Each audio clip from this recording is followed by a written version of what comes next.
आप सबको जय यीशु। Praise the Lord. आपका स्वागत है। हम 40 काल में हैं। 40 काल में राख बुध के दिन से ही इस शब्द को हम बारंबार सुनते आ रहे हैं। पश्चाताप करो, पश्चाताप करो। हमसे बहुत बार बड़े लोग भी हमसे कहते हैं हमें पश्चाताप करने की जरूरत है, लेकिन बहुत बार हमें इस शब्द का अर्थ समझ में नहीं आता है ना। हमसे कहा जाता है जैसे राख हमारे माथे पर लगाकर पुरोहित ये कहे पश्चाताप करो और सुसमाचार में विश्वास करो, पश्चाताप करो और सुसमाचार में विश्वास करो। प्रभु यीशु अपने सेवा कार्य प्रारंभ किए, सुसमाचार सुनाए और कहे पश्चाताप करो क्योंकि स्वर्ग का राज्य निकट आ रहा है, आ गया है। यूहन्ना बपतिस्ता भी यही कहे। यह बहुत ही महत्वपूर्ण एक कार्य है, पश्चाताप करना, टू रिपेंट। लेकिन जब तक हम इसका अर्थ समझेंगे नहीं, हम करेंगे कैसे? इसलिए आज के इस वीडियो में हम विस्तार रूप से इस बात पर, इस विषय पर मनन चिंतन करने वाले हैं, सीखने वाले हैं और पवित्र बाइबल से उदाहरण लेकर हम लोग सीखेंगे कि प्रभु यीशु जब कहे पश्चाताप करो तो उसका अर्थ क्या था। तो इसके लिए हम लोग अलग अलग पार्टों को लेंगे, लेकिन हम लोग इसका आधार लगाएंगे, फाउंडेशनल जो पार्ट रहेंगे आने वाले रविवार के तीनों पार्ट। तो आइए हम प्रारंभ करते समय ईश्वर से प्रार्थना करें। पिता और पुत्र और पवित्र आत्मा के नाम पर आमीन। हे परम पावन दयालु पिता, हम तुझे धन्यवाद देते हैं आज के इस विशेष अवसर के लिए, जब तू हमें सुसमाचार का केंद्र विषय पश्चाताप, इस पर मनन करने, विचार करने, सीखने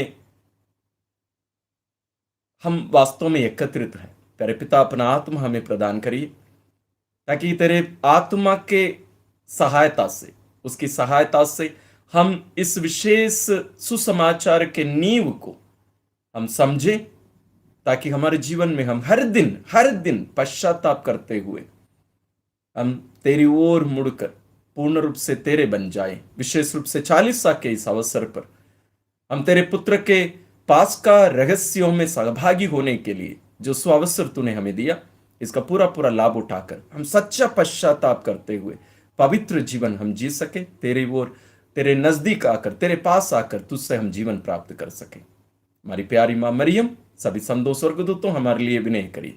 हम एक कृपा मांगते हैं अपने प्रभु क्रिस्त के द्वारा, आमीन। ये पश्चाताप हम लोग सुनते हैं, लेकिन क्या होता है, हम इस पर विस्तार रूप से चर्चा करेंगे। लेकिन मैं पहले आने वाले रविवार के पाठों को बता देता हूं, जिन पर आधारित वास्तव में हम ये पश्चाताप की शिक्षा उन पर आधारित है, लेकिन केवल वहां तक सीमित नहीं रखेंगे। हम लोग आगे भी बढ़ेंगे, लेकिन शुरू में हम उन्हीं को लेकर हम लोग थोड़ा सा विचार करेंगे ना। पाठों को देख लेते हैं। पहला पाठ है निर्गमन ग्रंथ अध्याय 3 पद संख्या 1 से 8, 13 से 15, जिसमें हम लोग देखते हैं ईश्वर मूसा को दर्शन देकर मूसा को मिस्र वापस भेजते हैं ना। वो बुलाहट, मूसा को जो बुलाहट दिया जाता है सीनाई पर्वत नहीं, उस पर्वत पर, वहां पर उस घटना का वर्णन पहला पाठ के रूप में दिया गया है।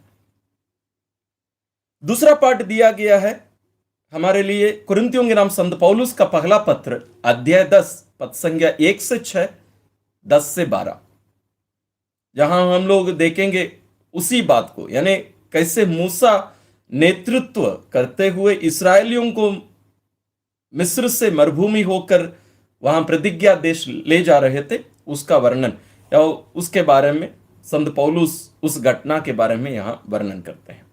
सुसमाचार है, हम सब जानते हैं प्रभु यीशु हमें पश्चाताप करने के लिए बुलाते हैं। उसकी एक घटना लूकस रचित सुसमाचार अध्याय 13 पद संख्या 1 से 9, अध्याय 13 पद संख्या 1 से 9, लूकस रचित सुसमाचार, जहां प्रभु यीशु वहां हमें एक दृष्टांत के द्वारा हमें समझाते हैं कैसे ईश्वर चाहते हैं कि हम पश्चाताप करें।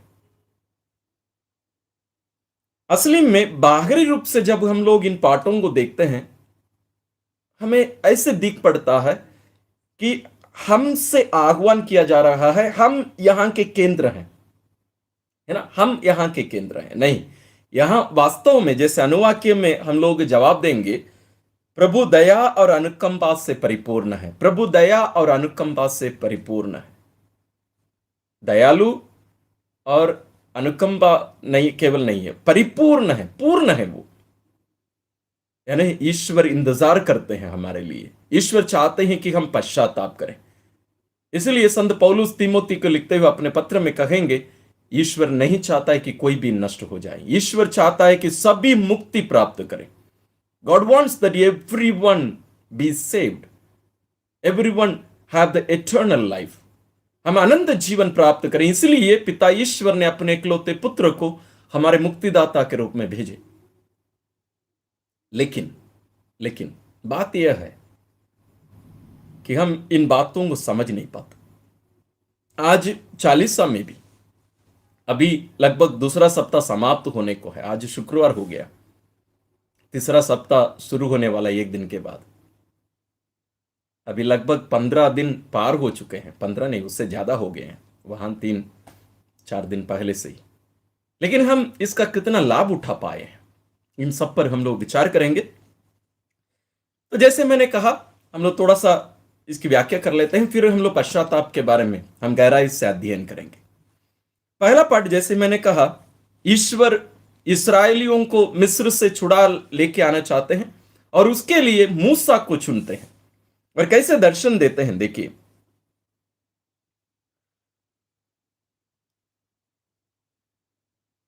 वह उन्हें बहुत दूर तक उजाड़ प्रदेश में, यानी भेड़ बकरियों को उजाड़ प्रदेश ले जाकर ईश्वर के पर्वत होरेब के पास पहुंचा। होरेब पर्वत है ना, होरेब पर्वत के पास पहुंचा। वहां उसे झाड़ी के बीच में से निकलती हुई आग की लपट के रूप में प्रभु का दूत दिखाई दिया। देखिए, ईश्वर यहां जगह जगह पर बदलता है ना। ये पूरी घटना को हम पढ़ेंगे तो कोई जगह पर प्रभु का दूत, कोई जगह पर ईश्वर, ये सब शब्द अदली बदली होकर प्रयोग किए गए हैं। हम बोलते हैं ईश्वर। अब जस्ट कल्पना करके देखिए, ईश्वर अपने लोगों की आवाज, उनका रोना सुनकर, उनके दुख को देखकर नीचे उतर कर आता है। He comes down. इसलिए हमने कहा ईश्वर दया और अनुकंपा से परिपूर्ण है। ईश्वर जो हमसे परे हैं, हम कभी ईश्वर को जान नहीं सकते हैं जब तक वो अपने आप को हम पर प्रकट नहीं करते। हम कौन होते हैं, लेकिन ईश्वर हमारी खोज करते हुए हमारे बीच में आता है। यही यहां महत्वपूर्ण बात है। वो मूसा से मिलने आते हैं, मूसा से मिलने आते हैं एक झाड़ी के अंदर, झाड़ी में रहकर। वो झाड़ी जलती है लेकिन भस्म नहीं हो रही है। उसमें ईश्वर रहकर मूसा को संबोधित करते हुए मूसा से बातें करते हैं। वे क्या कहते हैं, देखिए। मैंने मिस्र में रहने वाली अपनी प्रजा की दयनीय दशा देखी। मैंने अपनी प्रजा की दयनीय दशा देखी, मैंने देखी है। और कौन है वे? मेरी प्रजा, मेरी प्रजा, माई ओन पीपल, मेरी प्रजा। और अत्याचारियों से मुक्त होने के लिए, अत्याचारियों से मुक्ति के लिए उनकी पुकार सुनी है। तो उन लोग पुकार रहे हैं मुझे, मैंने उनकी पुकार सुनी है। मैं उनका दुख अच्छी तरह जानता हूं। देखिए शब्दों को देखिए, मैं अच्छी तरह जानता हूं, केवल जानता नहीं, अच्छी तरह जानता हूं। मैं उन्हें मिस्रियों के हाथ से छुड़ाकर और इस देश से निकालकर एक समृद्ध तथा विशाल देश ले जाऊंगा जहां दूध तथा मधु की नदियां बहती हैं। ईश्वर मूसा से कह रहे, मूसा चलो मेरी प्रजा को लेके आओ। मैंने उनकी दुर्दशा की जो स्थिति है, अवस्था है, मैंने देखी है। मैं चाहता हूं कि वे एक नए देश में जाएं। मैं उनके लिए स्थान, देश मैं दूंगा, एक विशाल देश जहां मधु की नदियां बहती हैं। देखिए ईश्वर कितना अपने उस ऊंचाई से नीचे उतर कर आते हैं, हम निरे मनुष्यों के प्रति अपने प्रेम के कारण, हमारे प्रति दया और अनुकंपा के कारण, हमारी खोज करते हुए ईश्वर हमारे बीच में आते हैं। आज भी वही ईश्वर करते हैं। ओके, उसका एक पूर्वाभास। ओके, हम दूसरे पार्ट में आते हैं। दूसरे पार्ट में संत पौलुस इसी घटना को, यानी मूसा को ईश्वर बुलाए, उसके बाद कैसे मूसा के द्वारा ईश्वर इसराइलियों को मिस्र देश से निकाल कर लाते हैं और मरुभूमि होकर उनको ले चलते हैं प्रतिज्ञा देश, इसका वर्णन है यहां। लेकिन यहां कुछ विशेष बातें हैं, देखिएगा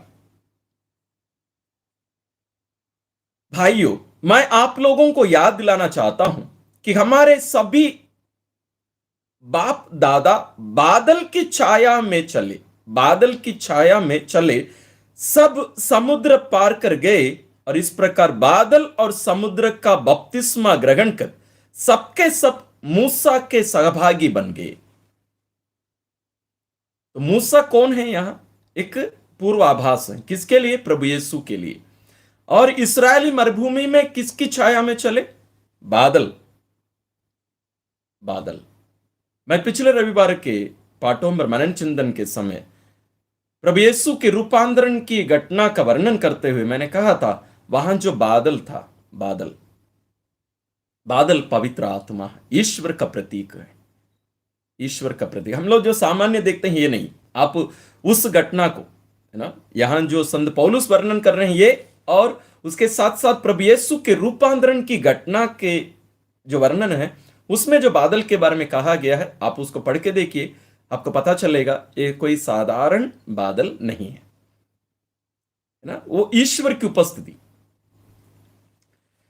और इसके द्वारा संत पौलुस कह रहे हैं वे मूसा के सहभागी बने, मूसा के सहभागी बने। जैसे मैंने कहा वो एक प्रतीक है, प्रभु यीशु के प्रतीक। इसलिए संत मत्ती अपना सुसमाचार में प्रभु यीशु को दूसरे मूसा के रूप में प्रस्तुत करते हैं। आप ध्यान से संत मत्ती सुसमाचार पढ़ेंगे तो आपको पता चलेगा। आगे, सबों ने एक ही आत्मिक भोजन ग्रहण किया। देखिए, एक ही आत्मिक भोजन ग्रहण किया और एक ही आत्मिक पेय का पान किया। यह हम जानते हैं क्या किया है। ईश्वर मन्ना खिलाए और एक पर्वत से, पहाड़ से पानी पिलाए। और यहां संत पौलुस क्या कहते हैं, देखिए, क्योंकि वे एक आत्मिक चट्टान का जल पीते थे, आत्मिक चट्टान जो उनके साथ साथ चलती थी। वो चट्टान एक जगह पर रहती नहीं, संत पौलुस कह रहे हैं वह आत्मिक चट्टान है जो उनके साथ चलती थी, और वह चट्टान थी मसीह। कौन है वो चट्टान? स्वयं मसीह है ना। तो यहां बहुत ही गहरी बातें यहां बताई जा रही है। पहले पार्ट में हमने सुना कैसे ईश्वर मूसा को भेजकर इसराइलियों को छुड़ाने की बात करते हैं। दूसरे पार्ट में संत पौलुस कहते हैं कैसे ईश्वर इसराइलियों को मिस्र से छुड़ा ले आए, मरुभूमि होकर यात्रा करते समय कैसे उनका देखभाल किए, पूरा देखभाल किए, उनको खिलाए पिलाए, उनको अपने संरक्षण में, अपनी सुरक्षा कवच में रखकर ले आए। ईश्वर थे वो, मूसा केवल दिखाई दे रहे थे, लेकिन सारा कार्य, सारा काम कौन कर रहे थे? स्वयं ईश्वर कर रहे थे। उनकी रक्षा करना, उनको खिलाना पिलाना, मांस खिलाना, सारे कार्य किए ईश्वर। यानी ईश्वर कितने दयालु हैं, ईश्वर हमें कितना चाहता है, ये बात यहां हमें बताया गया है। और मरुभूमि में ढेर हो गए। कौन ढेर हो गए? जो विश्वास नहीं किए, है ना। फिर भी उनमें से अधिकांश लोग ईश्वर के कृपा पात्र नहीं बन सके।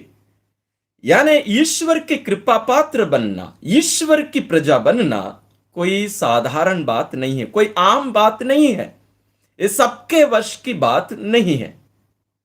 इसलिए बहुतों ने ईश्वर के प्रिय नहीं बन पाए। और हम वचन में पढ़ते हैं जितने लोग मिस्र से निकले उनमें से 2 व्यक्ति ही, केवल 2 लोग प्रतिज्ञा देश पहुंचे। मूसा तक प्रतिज्ञा देश नहीं पहुंच पाए। यानी स्वर्ग पहुंचना कोई आम बात, साधारण कार्य नहीं होगा। सॉरी, यह कोई साधारण बात नहीं होगी। यानी प्रतिज्ञा देश पहुंचना कोई साधारण बात नहीं है। उसी पर हम आज चर्चा कर रहे हैं। वो क्यों नहीं पहुंचे? देखिए, और मरुभूमि में ढेर हो गए। ये घटनाएं हमको यह शिक्षा देती हैं कि हमें उनके समान बुरी चीजों का लालच नहीं करना चाहिए। हमें लालच नहीं करना चाहिए। संत पौलुस कह रहे हैं अच्छी चीजों की लालच कर लो, लेकिन बुरी चीजों की लालच मत करो।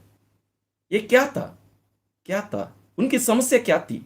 आपको याद होगी, आपको याद जरूर होगा, जब इस्राएली मिस्र से निकलकर मरुभूमि होकर यात्रा कर रहे थे, उन लोगों का मन और हृदय कहां था? Where was their heart and mind?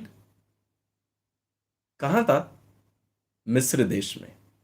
उन लोग मरुभूमि होकर ईश्वर के साथ चल रहे हैं। ईश्वर उनको खिलाए पिलाए, मन्ना खिलाए, जो हम कुछ दिन पहले हम लोग बाइबल स्टडी किए, योहन अध्याय 6 में हम लोग उसको 3 भागों में बांटकर उसका विस्तार रूप से हम लोग मनन किए थे। यदि आप वो वीडियो नहीं देखे हैं तो जरूर देखिएगा, तब आपको ये बात समझ में आएगी। और ईश्वर उनको खिलाए पिलाए, उनकी रक्षा किए, उनका मार्गदर्शन किए, स्वयं वहां उपस्थित रहे, फिर भी उन लोग उनमें विश्वास नहीं किए। और उनका मन और हृदय कहां था? मिस्र देश में, गुलामी में। वो गुलामी में पड़े हुए थे, दास्ता में पड़े हुए थे। वो उनको अच्छा लग रहा था। वो जो स्थिति, दास्ता की जो स्थिति थी, इसराइलियों को वो स्थिति बहुत अच्छा लगा। वे उसको याद करते थे। हम लोग वहां लहसुन खाते थे, प्याज खाते थे, मांस मछली तो नहीं बोले, मांस खाते थे, रोटी खाते थे, भरपेट हम लोगों को खाने के लिए मिलता था। और यहां रूखी सूखी रोटी, वही रोटी हर दिन। वहां हम लोगों को हर प्रकार के, अलग अलग प्रकार के भोजन मिलते थे। जरूर हम दास्ता में पड़े थे, कोई बात नहीं, दास्ता की कोई समस्या नहीं, लेकिन हम लोग यश आराम से जीते थे। मतलब उनको यहां ईश्वर के साथ चलना, स्वतंत्रता उनको अच्छा नहीं लगा। ईश्वर की उपस्थिति, ईश्वर के साथ उनका संबंध, ईश्वर की जो स्वतंत्रता, the freedom that God was giving, वो उनको अच्छा नहीं लगा। इसलिए ईश्वर उनको नष्ट किए, बोले कि तुम मेरे योग्य नहीं हो, तुम समझ नहीं रहे हो मेरी बात को। हमारे जीवन में भी, क्रिस्तीय जीवन में भी, हम लोग इस बात पर आएंगे बाद में, लेकिन यही बात संत पौलुस के द्वारा ईश्वर हमारे सामने रख रहे हैं। हमें पुरानी चीजों के पास वापस लौटना नहीं है।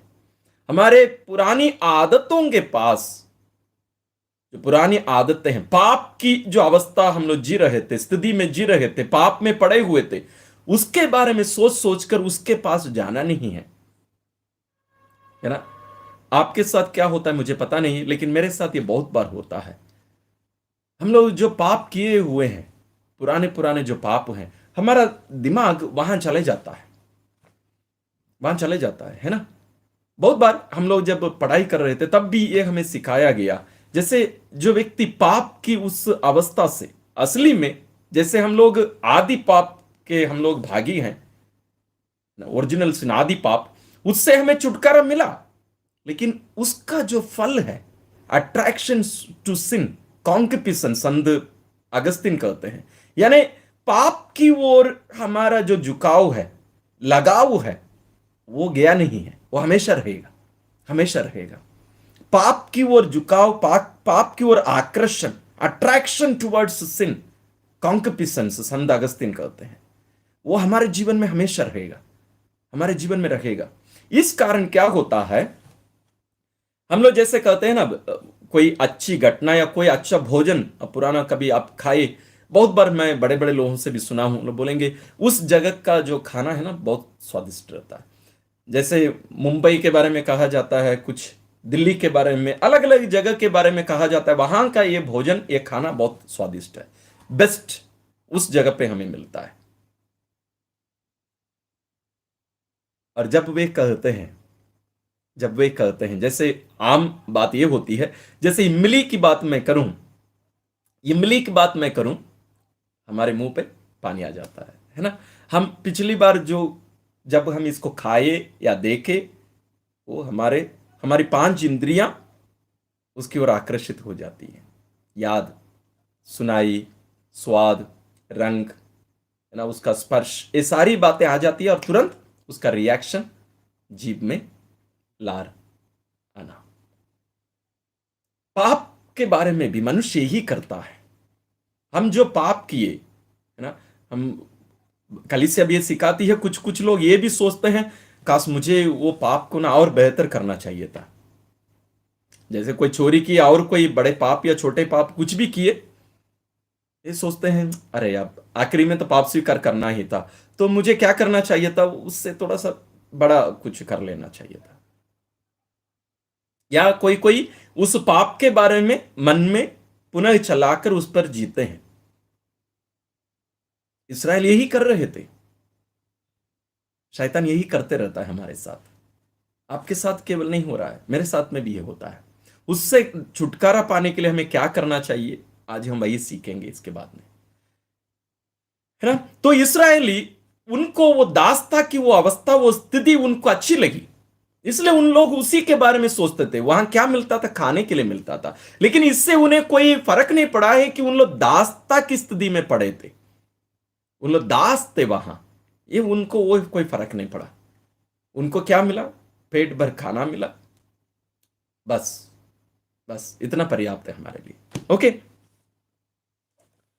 आप लोगों को कभी नहीं भुनभुनाना चाहिए। हम लोग भुनभुनाते हैं, भुनभुनाते हैं हम लोग, है ना। हम लोग कंप्लेन करते रहते हैं, इसमें ये नहीं है, उसमें वो नहीं है, वहां वो उन लोग ठीक नहीं है, इन लोग ठीक नहीं है, वैसे नहीं है, ये नहीं है, वो नहीं है। आप केवल नहीं, हम भी करते रहते हैं। दोषारोपण, भुनभुनाते रहना, ये सब हमारे जीवन में चलते रहता है। इसराइली यही पाप किए थे, भुनभुनाते रहे। ईश्वर के विरुद्ध, मूसा के विरुद्ध, ईश्वर की योजना के विरुद्ध वे भुनभुनाते रहते थे। ओके, आगे हम लोग पढ़ते हैं। उनमें से कुछ भुनभुनाए और विनाशक दूत ने उन्हें नष्ट कर दिया, कोई नहीं बचा, सब नष्ट कर दिए गए। यह सब दृष्टांत के रूप में उन पर बीत गया। वे कह रहे हैं कि दृष्टांत के रूप में, एक पूर्वाभास के रूप में उन पर ये सारी घटनाएं बीत गई। हमें चेतावनी देने के लिए लिखा गया है। संत पौलुस कह रहे हैं हमें चेतावनी देने के लिए, सचेत करने के लिए कि तुम भी ये गलती मत करना, इसलिए ये सारी बातें लिखी गई हैं जो युग के अंत में विद्यमान है। इसलिए जो यह समझता है कि मैं दृढ़ हूं, वह सावधान रहे, कहीं ऐसा ना हो कि वह विचलित हो जाए। यानी कभी भी हम ये ना सोचे मैं तो अच्छा जी रहा हूं, मुझ में कोई कमी नहीं है। संत पौलुस कह रहे हैं सचेत हो जाएं, बी कॉशियस, बी केयरफुल, क्योंकि पता नहीं अगली घड़ी क्या होगी, अगला सेकंड क्या होगा। आत्मविश्वास में मत रहो। Don't be so self conscious, self confident, don't be self confident, है ना। आत्मविश्वास से भर कर ये मत सोचो कि मेरे साथ ऐसे नहीं होगा। बहुत महत्वपूर्ण बात संत पौलुस क्या कर रहे हैं, इसलिए जो यह समझता है कि मैं दृढ़ हूं, मैं पवित्र जीवन जी रहा हूं, मैं अच्छा जीवन जी रहा हूं, मैं नियमों का पालन कर रहा हूं, मैं अच्छा हूं, मुझ में कोई कमी नहीं है दूसरों के समान। फरीसी यही सोच रहे थे। संत पौलुस कह रहे हैं इसलिए जो यह समझता है कि मैं दृढ़ हूं, वह सावधान रहे, सचेत हो जाए, बी केयरफुल, कहीं ऐसा ना हो कि वह विचलित हो जाए। कभी भी हम गिर सकते हैं, इसलिए महान संत लोग कहते हैं दूसरों पर अभियोग मत लगाना। प्रभु यीशु यही कहे, अभियोग मत लगाओ, निर्णय मत लो किसी के ऊपर, न्याय मत करो, न्याय मत करो। पता नहीं कब वह स्थिति में तुम पहुंचाओगे, उस स्थिति में तुम पहुंचाओगे। इसलिए नम्र बनो, नम्र बनो, दोषारोपण मत लगाओ, दोष मत लगाओ, तुम पर भी दोष नहीं लगाया जाएगा। ये बहुत ही महत्वपूर्ण बात है ना। इस बात पर हम लोग वापस बाद में लौटेंगे। अब हम लोग पश्चाताप में जाते हैं, एक विशेष बात में। प्रभु यीशु वहां से ना लोगों को शिक्षा दे रहे थे, तो लोग आके कुछ कहते हैं, जैसे कहा जाता है ना, जैसे अभी भी, ये नहीं कहना चाहिए लेकिन बहुत बार लोग ऐसे कहते हैं, जैसे अभी भी बहुत सारी बस घटनाएं हुई थी, है ना, एक्सीडेंट्स हुई थी।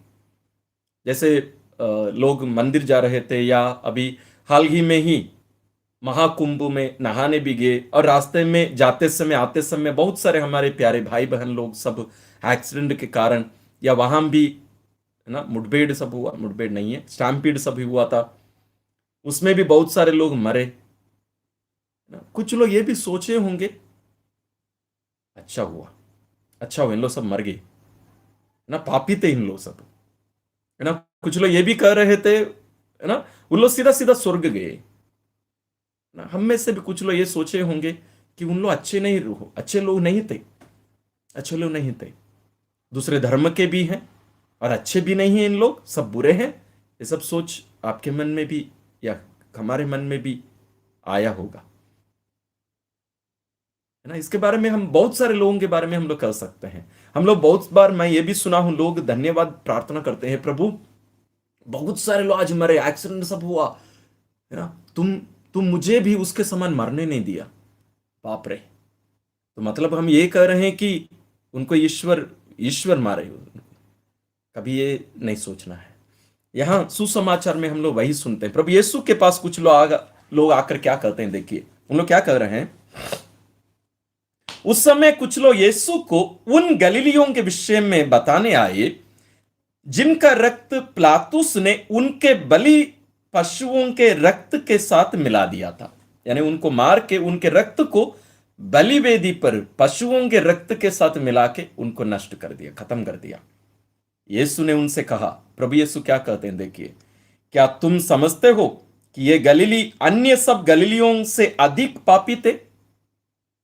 ये ज्यादा पापी थे उन लोग, इसलिए मारे गए क्योंकि इन्हीं पर ऐसी विपत्ति पड़ी। प्रभु यीशु कहते हैं, मैं तुमसे कहे देता हूं ऐसा नहीं है, लेकिन यदि तुम पश्चाताप नहीं करोगे तो सबके सब उसी तरह नष्ट हो जाओगे। उन लोग इसलिए नहीं मारे गए या मरे कि उन लोग तुमसे ज्यादा पापी थे, नहीं, वो कारण नहीं है।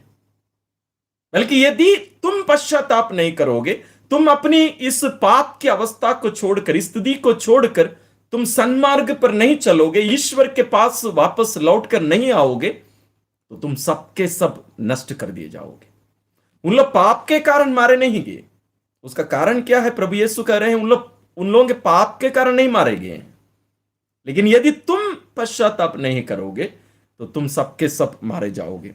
अगली और एक बात बताई जाती है, अथवा प्रभु यीशु और एक घटना का वर्णन कर रहे हैं। अथवा क्या तुम समझते हो कि सिलोआम की मीनार के गिरने से जो 18 व्यक्ति दबकर मर गए, वे यरूशलेम के सब निवासियों से अधिक अपराधी थे? है ना, यरूशलेम में घटना हुई थी, एक दीवार गिरा, उसमें 18 लोग मारे गए। प्रभु यीशु कहते हैं, क्या तुम सोचते हो जो 18 लोग मरे थे वहां दबकर, अन्य सब लोगों से ज्यादा अपराधी थे?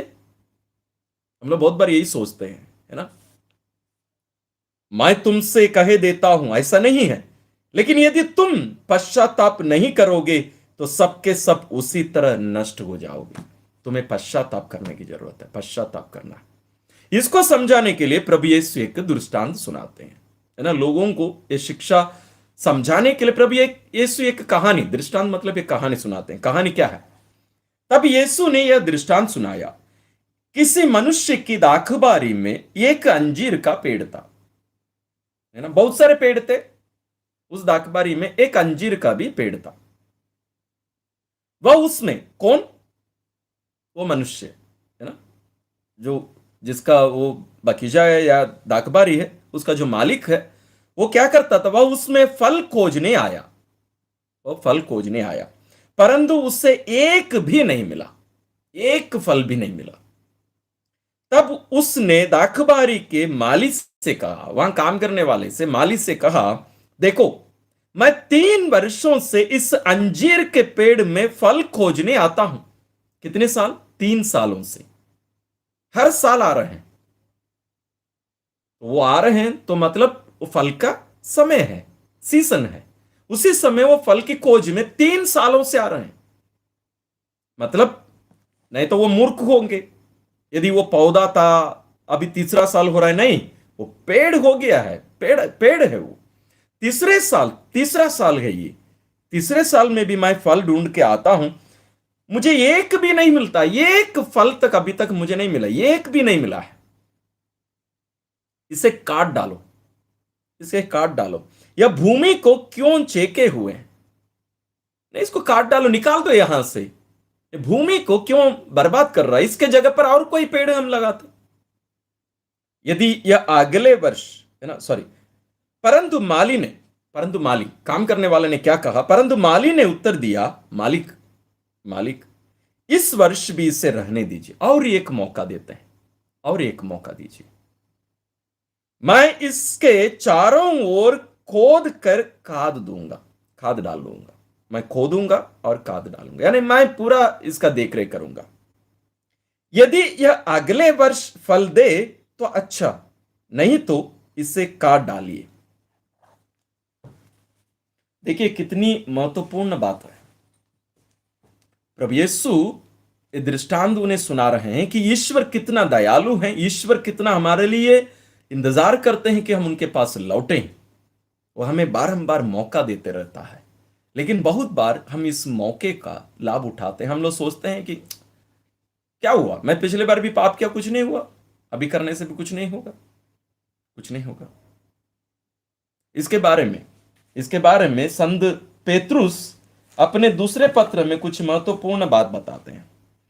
संत पेतरुस का दूसरा पत्र अध्याय 3, संत पेतरुस का दूसरा पत्र अध्याय 3 पद संख्या 9 में हम ये पढ़ते हैं, है ना।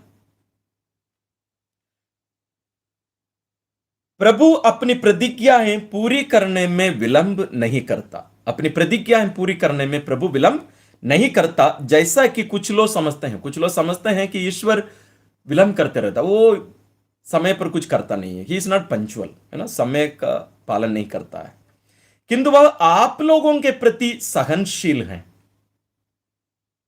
ईश्वर सहनशील है, इज वेरी अंडरस्टैंडिंग, सहनशील है, किंतु वह आप लोगों के प्रति सहनशील है और यह चाहता है कि किसी का सर्वनाश नहीं हो, बल्कि सबके सब पश्चाताप करें।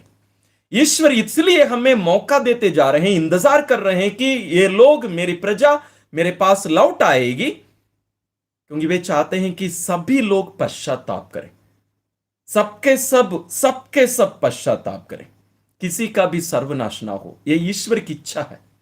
लेकिन हम लोग क्या करते हैं? हम लोग उस पाप की अवस्था में ही पड़े रहते हैं, उसी में ही हमें जीना अच्छा लगता है, हम उसी में ही पड़े रहते हैं।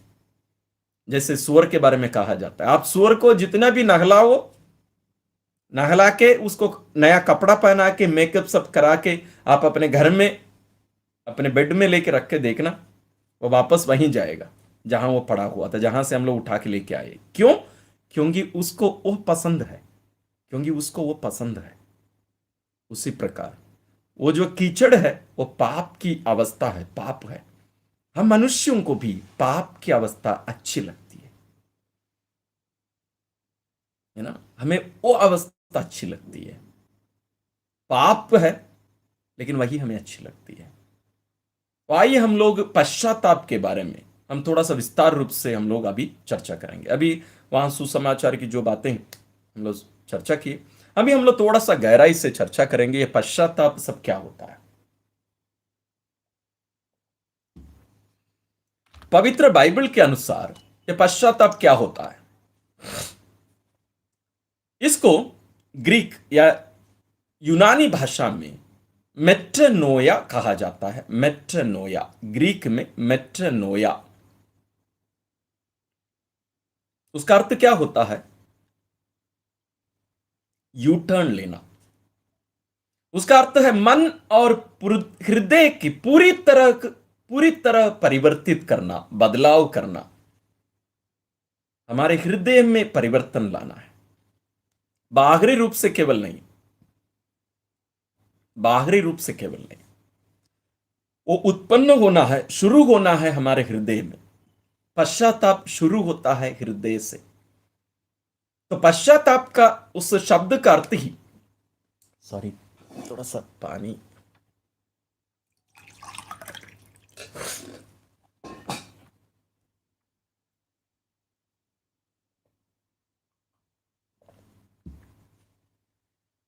पश्चाताप का वास्तविक अर्थ, the real meaning of repentance, उसका वास्तविक अर्थ क्या है?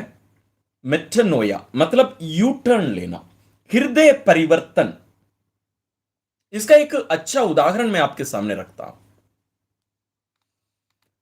हम लोग जानते हैं लूकस रचित सुसमाचार अध्याय 15 में हम एक दृष्टांत, एक कहानी सुनते हैं, उड़ाव पुत्र का दृष्टांत, है ना। आपको पूरा याद होगा सब। उसमें हम लोग देखते हैं उस लड़के को पाप से, उनके पापा के पास रहना उसको अच्छा नहीं लगा, क्योंकि वहां स्वतंत्रता नहीं थी।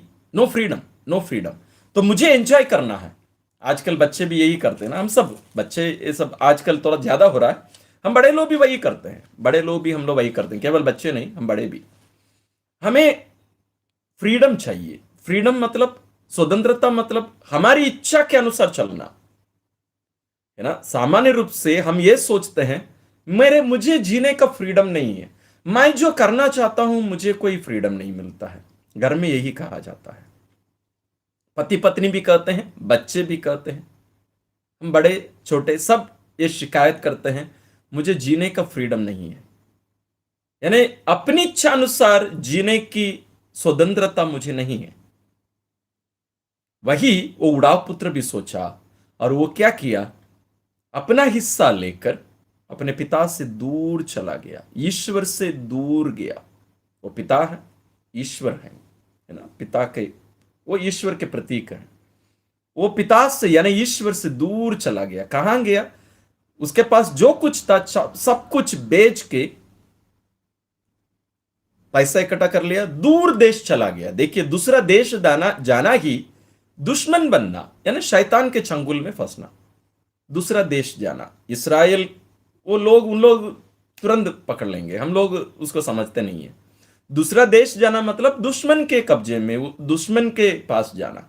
वहां जाकर उन लोग वो एंजॉय करने लगा, जो कुछ उसके पास था सब नष्ट किया। वहां अकाल पड़ा, अकाल पड़ा। अभी तक वो एंजॉय किया, अभी उसको लग रहा है कि स्थिति अच्छी नहीं है यहां, है ना। जैसे कहा जाता है ना, इस तरफ से उस पार देखेंगे तो उस पार हरा लगता है। अभी उस पार जाने के बाद अरे यार, वहां से तो वहां तो बहुत हरा भरा लगता था, यहां आने के बाद तो ये वहां तो बेहतर था। अभी उस चोर से इस ओर देखते समय अरे बाप रे, मैं जहां था वही अच्छा था। अभी उस पुत्र को लगा मेरे पापा बहुत अच्छे थे। मैं सोचता था कि मेरे पापा मेरी स्वतंत्रता नहीं चाहते हैं, मेरे पापा ये नहीं चाहते थे कि मैं खुश रहूं, मैं ये सोचता था। लेकिन अभी मुझे लग रहा है, अभी मुझे पता चल रहा है कि पापा मेरी खुशी के लिए ही सब कुछ किए, मेरी भलाई के लिए ही मेरे पिताजी ये सारे कार्य करते थे। उनके सारे निर्णय, यदि मुझे डांटते थे, फटकार लगाते थे, मेरी इच्छा अनुसार मैं जो चाहे करता रहूं, वो वैसे जीने मुझे नहीं दिए। उसका कारण यह है क्योंकि वे मुझसे प्यार करते हैं। लेकिन मैं गलत समझा, गलत फहमी हुई, इसलिए वो क्या करता है, मैं वापस अपने पिता के यहां लौटूंगा, मैं अपने पिता के यहां वापस लौटूंगा। वो वहां बैठे बैठे सोचते नहीं रहा, वो आशा करते नहीं रहा कि वॉज नॉट जस्ट विशिंग, है ना। ये सोचता नहीं रहा वहां होने से कितना अच्छा होता ना, पापा के पास सब होता, वहां खाने के लिए सब रोटी मिल रही है। जैसे इसराइली क्या कर रहे थे, मरुभूमि होते हुए मिस्र के बारे में सोच रहे थे। वहां उन्हें लहसुन, प्याज, मांस, रोटियां, अलग अलग प्रकार की मसाला सब मिलते थे, स्वादिष्ट भोजन। उन्हें उस दास्ता में पड़े रहना कोई बुरी बात नहीं लगी, लेकिन उन्हें अभी खाना नहीं मिल रहा है उनके स्वाद के अनुसार, जैसे वे खाते थे वैसे नहीं मिल रहा। ऐसे नहीं है कि ईश्वर उनको भूखा रखे, लेकिन उन लोग जो खाते थे वही उनको चाहिए था। उनका मन, उनका हृदय वही था, उनका शरीर यहां चल रहा है। इसलिए मेटनोया मतलब पश्चाताप करने का मतलब है यू टर्न। हृदय को पहले बदलना है, हमारे आचरण को, हमारे व्यवहार को बदलने के बदले हमारे हृदय को बदलना है। इसलिए प्रभु यीशु ने कहा, यदि तुम किसी स्त्री या पुरुष को काम वासना की दृष्टि से, गलत दृष्टि से तो किसी को देखा, तो अपने हृदय में तू व्यभिचार कर लिया है उसके साथ। वो घटना, वो पाप बाहर तो नहीं हुआ है, पाप नहीं हुआ है जैसे हम लोग सोचते हैं पाप होना, है ना। ये जाके उसके साथ व्यभिचार नहीं किया है शारीरिक रूप से, लेकिन उसके हृदय में, उसके मन में प्रभु यीशु कहते हैं वो व्यभिचार कर चुका है, कर चुका है। क्योंकि पहले से ही उनका इंटेंशन, उनकी जो सोच है, उस सोच के द्वारा, उसकी इच्छा के द्वारा वो अपने हृदय में वो पाप कर चुका है। कितनी बड़ी बात है। यदि ये सच है, यदि ये सच है, तो आप जस्ट कल्पना करके देखिए हम कितनी पाप की अवस्था में पड़े हुए हैं, कितनी पाप की अवस्था में पड़े हुए हैं, लेकिन हमें एहसास नहीं होता है। इसलिए हमारे समय के और इसके पहले के भी संत पिता लोग हमेशा यही कहते आए हैं। वे कहते हैं हमारे समय का 20वीं 21वीं सदी के सबसे बड़े पाप आपको पता है कौन सा है?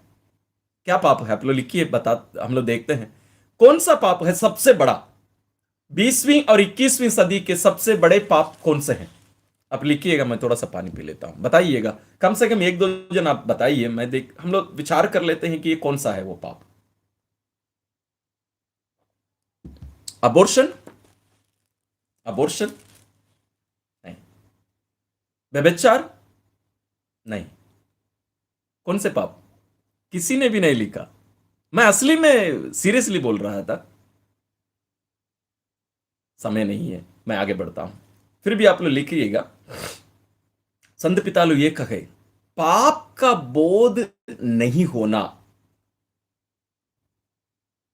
The loss of the sense of sin, पाप का बोध नहीं होना, यह एहसास नहीं कर पाना है कि यह पाप है, यही है खतरनाक स्थिति। यह स्थिति क्या होती है? जैसे मान लीजिए हम बीमार हैं, आजकल कैंसर की बीमारी बहुत फैल रही है, वो कैंसर को ही हम लोग ले लेते हैं। मान लीजिए मेरे शरीर में कोई जगह पर कैंसर है, मुझे पता नहीं, मैं आराम से जी रहा हूं, मुझे कोई कुछ जानकारी नहीं है। अचानक एक समय आएगा, डॉक्टर लोग बोलेंगे सर आपकी जिंदगी के दिन गिने हुए हैं, यानी आप कुछ ही दिन और जीवित रहेंगे। क्यों? क्योंकि आपके शरीर में कैंसर है, आपके शरीर में कैंसर है। उन लोग क्या बोलेंगे? यदि हमें पहले ही पता चला होता, 1 महीने पहले, 2 महीने पहले पता चला होता, हम लोग कुछ तो कर पाते। अभी कुछ नहीं कर सकते, सब खत्म हो गया, सब खत्म हो गया। काश मुझे पहले से ही एहसास हुआ होता, मुझे पहले से ही जानकारी हुई होती कि मेरे अंदर कैंसर है, मैं कैंसर बीमार हूं, तो मैं क्या किया होता? मैं अस्पताल गया होता, इलाज होती और मैं ठीक हुआ होता। लेकिन वो एहसास नहीं होना, आज यही स्थिति है। देखिए, सबसे बड़ा पाप करना, पाप सबसे बड़ा पाप नहीं है, हत्या करना सबसे बड़ा पाप नहीं है, लेकिन यह एहसास नहीं होना है कि यह पाप है, वो सबसे बड़ा पाप है। वो पाप करना सबसे बड़ा पाप नहीं है, लेकिन उसका एहसास नहीं होना है कि यह पाप है, वो सबसे बड़ा पाप है। आज हमारे समय में यही हो रहा है। लोग अबॉर्शन कराते हैं, कोई फर्क नहीं, कोई समस्या नहीं, हमें बच्चा नहीं चाहिए। हमसे लोग पूछते भी हैं, सलाह लेते भी हैं, लेकिन सलाह लेते हैं, जवाब देने के बाद में भी जाके लोग अबॉर्शन करा देते हैं। कोई फर्क नहीं। अपने खुद के बच्चे को, अपने खुद के बच्चे की हत्या हम अपने गर्भ में एक मां ही करा रही है। सोचिए, अपने खुद के बच्चे को स्वयं मां मरवा रही है। कितना बड़ा एक अपराध है, लेकिन कोई फर्क नहीं पड़ता है, हमें कुछ एहसास नहीं होता है। जरूर दुख होता है, गलती हो गई, नहीं, वो पाप का बोध नहीं होना, ये सबसे बड़ा पाप है। तो पश्चाताप करने के लिए, यानी यू टर्न लेने के लिए, हमें वापस लौटने के लिए सबसे पहला जो कदम है, पाप का एहसास होना, पाप का बोध होना। हमें यह स्वीकार करना है कि मैं पाप की अवस्था में, पाप की स्थिति में मैं पड़ा हूं, यह पाप है। ये पहला कदम है, दिस इज फर्स्ट स्टेप। यदि यह नहीं होता, कुछ भी नहीं होता। मन परिवर्तन की संभावना बिल्कुल नहीं है। इलाज की संभावना तब होती है जब हमें एहसास होता है कि मैं बीमार हूं, मैं बीमार हूं। यदि यह एहसास मुझे नहीं होता, मेरी इलाज कभी नहीं हो सकती, मेरी इलाज कभी नहीं हो सकती। आज सबसे महत्वपूर्ण बात है, हमें, मैं पापी हूं, मैं पाप में पड़ा हुआ हूं, ये केवल ऐसे ही बोलने का नहीं है, बल्कि अंदर से स्वीकार करना कि मैंने पाप किया है। मैं ईश्वर की इच्छा के अनुसार, ईश्वर के पुत्र के समान, प्रभु यीशु के समान मैं जीवन नहीं जी पा रहा हूं। हमारे पास बहुत सारे लोग आते हैं, फादर जी मैंने कोई पाप नहीं किया, मैं कुछ नहीं किया, मैं उनके समान ऐसे व्यभिचार नहीं करता, लोभी नहीं हूं, मैं दूसरों को कोई गलत काम में फंसाता नहीं हूं, मैं कोई पाप नहीं करता हूं। फादर जी मैं क्या पाप कर सकता हूं? बुजुर्ग माता पिता हमसे, हमारे पास आके कहते हैं, फादर जी इस उम्र में हम क्या पाप कर सकते हैं? आप समझ रहे हैं उन लोग क्या सोच रहे हैं पाप के बारे में। ये कहते हैं हम इस उम्र में क्या पाप कर सकते हैं फादर जी, पाप करने की उम्र तो बीत गई है, खत्म हो गई, अब इस उम्र में हम लोग क्या पाप कर सकते हैं? हम लोगों को सबसे महत्वपूर्ण बात है पाप का एहसास होना। ये कब होगा? कब होगा? उसके लिए असली में ये बहुत महत्वपूर्ण बात है, इसलिए इसको मैं थोड़ा सा विस्तार रूप से ले लेता हूं। पाप की अवस्था का एहसास, अनुभव कब होगा? जब हम ईश्वर के नजदीक आएंगे। जब हम ईश्वर के नजदीक आएंगे तब हमें पता चलेगा कि हम कितने पाप की अवस्था में हम लोग फंसे हुए हैं, उस दलदल में हम कितना फंसे हुए हैं, तब हमें पता चलेगा। एक छोटा सा उदाहरण मैं आपको देता हूं, क्योंकि ये बहुत महत्वपूर्ण बात है।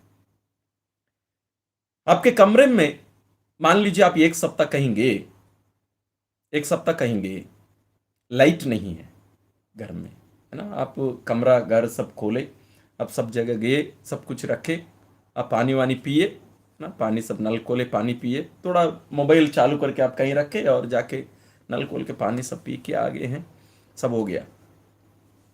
आपको पता है कमरा कितना गंदा है? नहीं। कब पता चलेगा? लाइट आ जाती है, पूरे लाइट में हमें पता चलता है, बाप रे इतना गंदा है। जिस ग्लास में हम लोग पानी पिए, उस ग्लास को देखने से पता चलेगा ये गंदगी, ये चिपकली और ये सब का, ओ यही होता है। वो लाइट जो रोशनी है, ये लाइट है, वो है ईश्वर। वो कमरा है हमारी जिंदगी। हम जब लाइट रूपी ईश्वर, ज्योति रूपी ईश्वर हमारे जीवन में प्रवेश करते हैं, तब हमें पता चलता है कि मेरी जिंदगी कैसी है। अब उस घटना को मैं इसके पहले भी उसको मैं बताया हूं। जैसे संत पेतरुस नाव पर मछली पकड़ते हैं, रात भर मछली पकड़ते, उन्हें कुछ मिलती नहीं है मछली। सुबह प्रभु यीशु उनके नाव पर, उनकी नाव पर बैठकर शिक्षा देते हैं और उसके बाद में कहते हैं चलो अपनी नाव लेकर चलो, गहरे पानी में मछली पकड़ो। तब तक पेतरुस क्या कहते हैं, गुरुवर गुरुवर आपने कहा इसलिए मैं कर रहा हूं। किया, मछली इतनी ज्यादा मिलती है, उसको समझ में नहीं आती है बात, ये कैसे संभव है, क्योंकि वो मछुआरा है, स्वयं स्वयं मछुआरा, रात भर मछली पकड़ा, एक भी मछली नहीं मिली। जो शिक्षा दे रहा है, जो गुरुवर है, वो बड़ा ही का काम करते थे। मछली पकड़ने का कोई जानकारी, ज्ञान, पूर्व ज्ञान कुछ नहीं है, कोई अनुभव नहीं है, लेकिन उनको इतनी मछली मिली, वही है वो रोशनी। तब प्रभु के चरणों में गिरता है, कहता है प्रभु मुझसे दूर हट जाइए, मुझसे दूर जाइए प्रभु, क्योंकि मैं पापी हूं। उसी यीशु के बगल में अभी तक बैठा हुआ था घंटों तक, कोई एहसास नहीं हुआ, कोई फर्क नहीं पड़ा, कुछ भी नहीं हुआ। लेकिन जिस घड़ी उस चमत्कार को देखा, अभी वो उसका एहसास हुआ ये कोई आम आदमी नहीं है, ये कोई साधारण मनुष्य, साधारण गुरु नहीं है, ये तो प्रभु है, ईश्वर है, अन्यथा यह संभव नहीं है। इस प्रकार हमारे जीवन में ईश्वरीय अनुभव होना अनिवार्य है।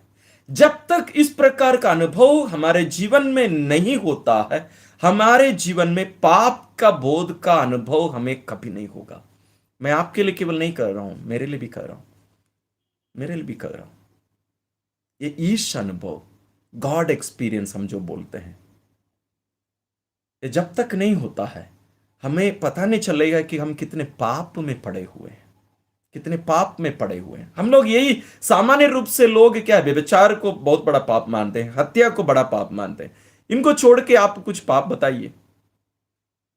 हम लोग बोलेंगे मैंने गुस्सा किया, मैं पत्नी से बात नहीं करता हूं, मेरे बच्चों को मैं ये डांटा, फटकार लगाया, इससे बड़े पाप कुछ होते हैं?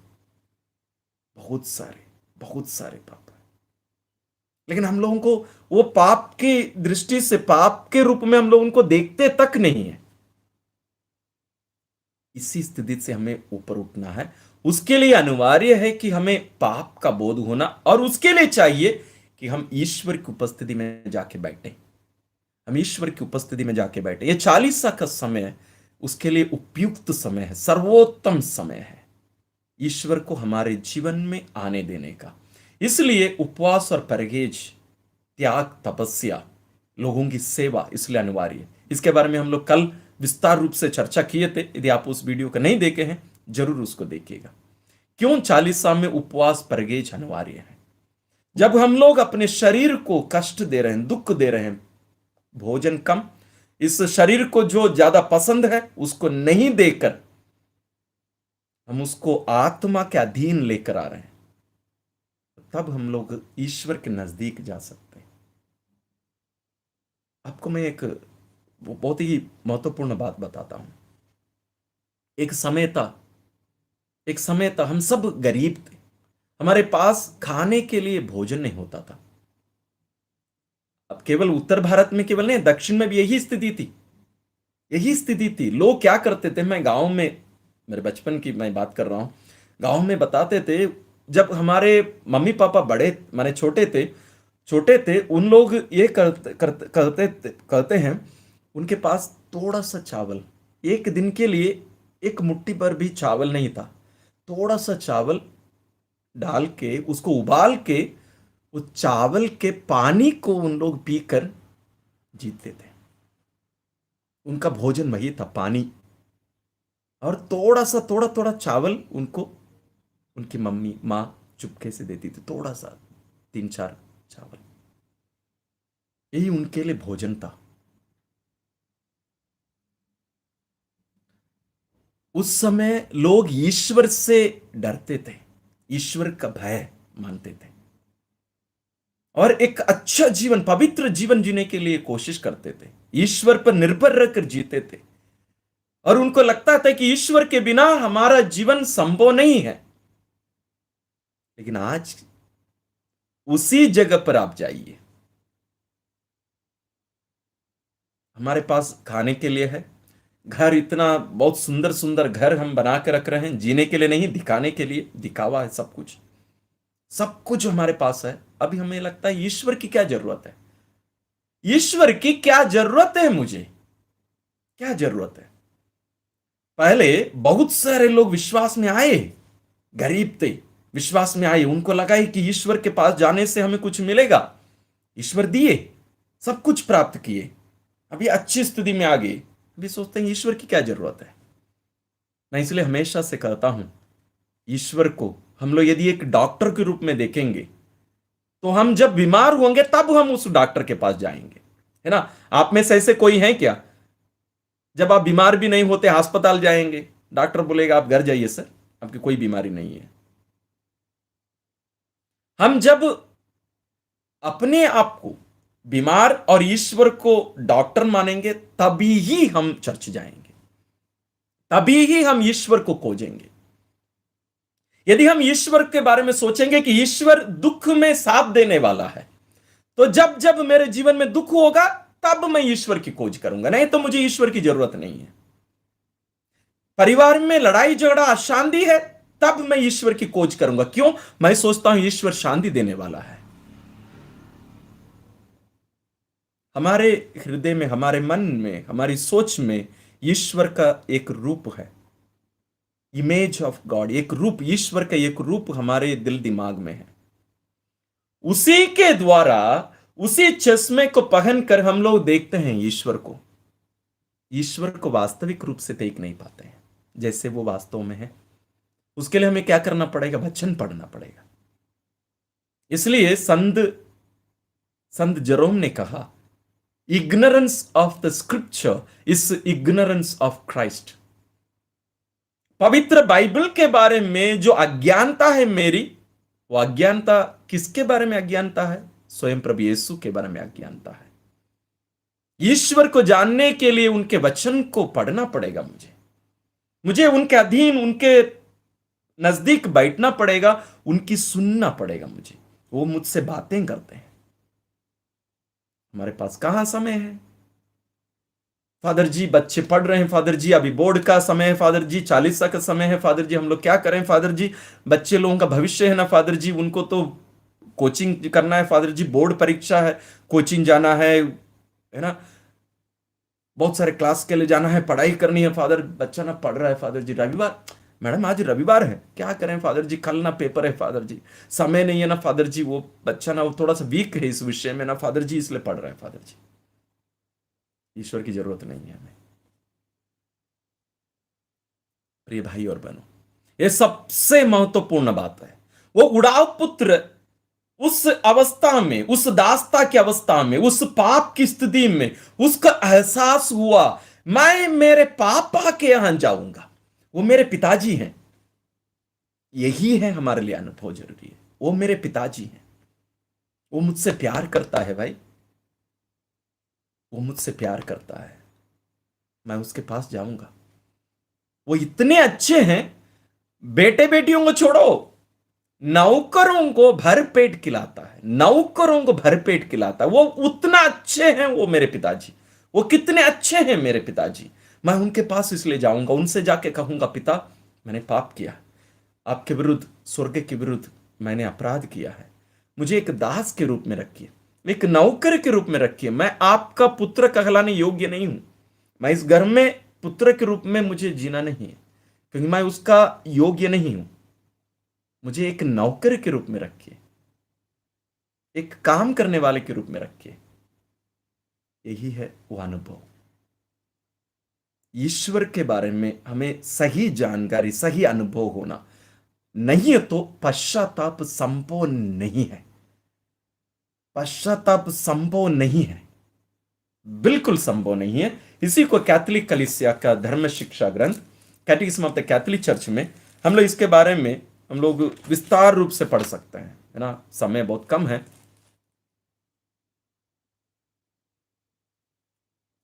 ना, समय बहुत कम है, फिर भी हम लोग थोड़ी बात इसमें देख लेते हैं। ओके, यहां कलीसिया हमसे कहती है पश्चाताप, पश्चाताप या रिपेंटेंस एक प्रोसेस है, एक प्रक्रिया है।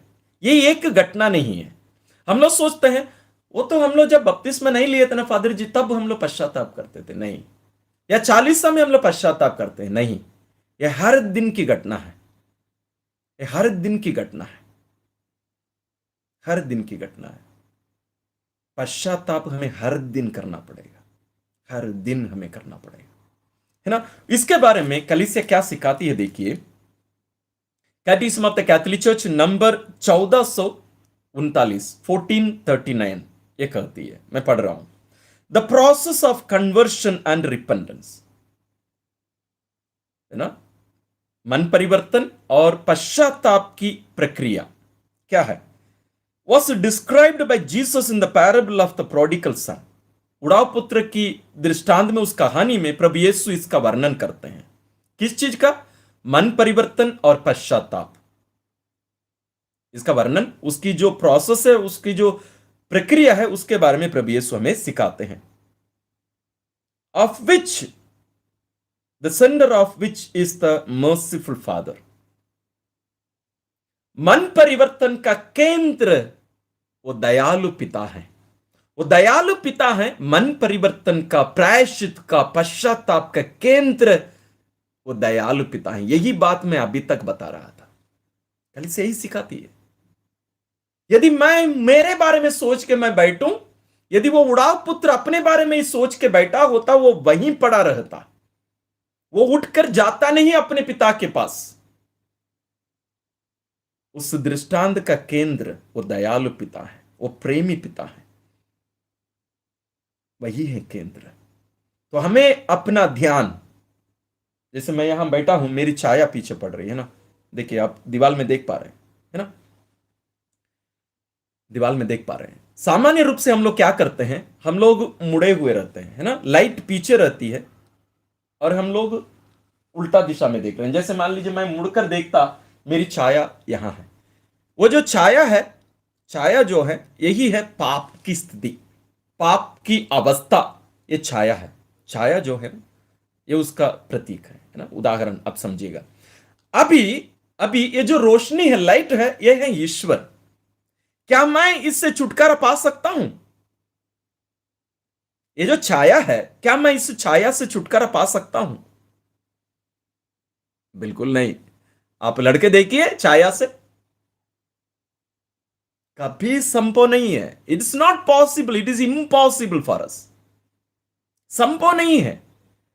लेकिन एक तरीका है, आप अपने घर में करके देखिएगा जरूर। यदि आप साथ साथ में कर सकते हैं तो हाथ में मोबाइल ले लीजिए, या टीवी में देख रहे हैं तो लाइट के सामने खड़े हो जाइएगा, है ना। लाइट आपके पीछे रहे, आप उल्टा दिशा में देखिए, जैसे मैं इधर देख रहा हूं, है ना, मेरी छाया है।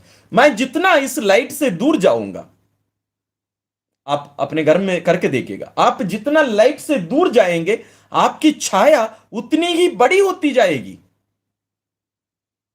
है ना, उतनी ही लंबी, उतनी ही बड़ी होती जाती है छाया।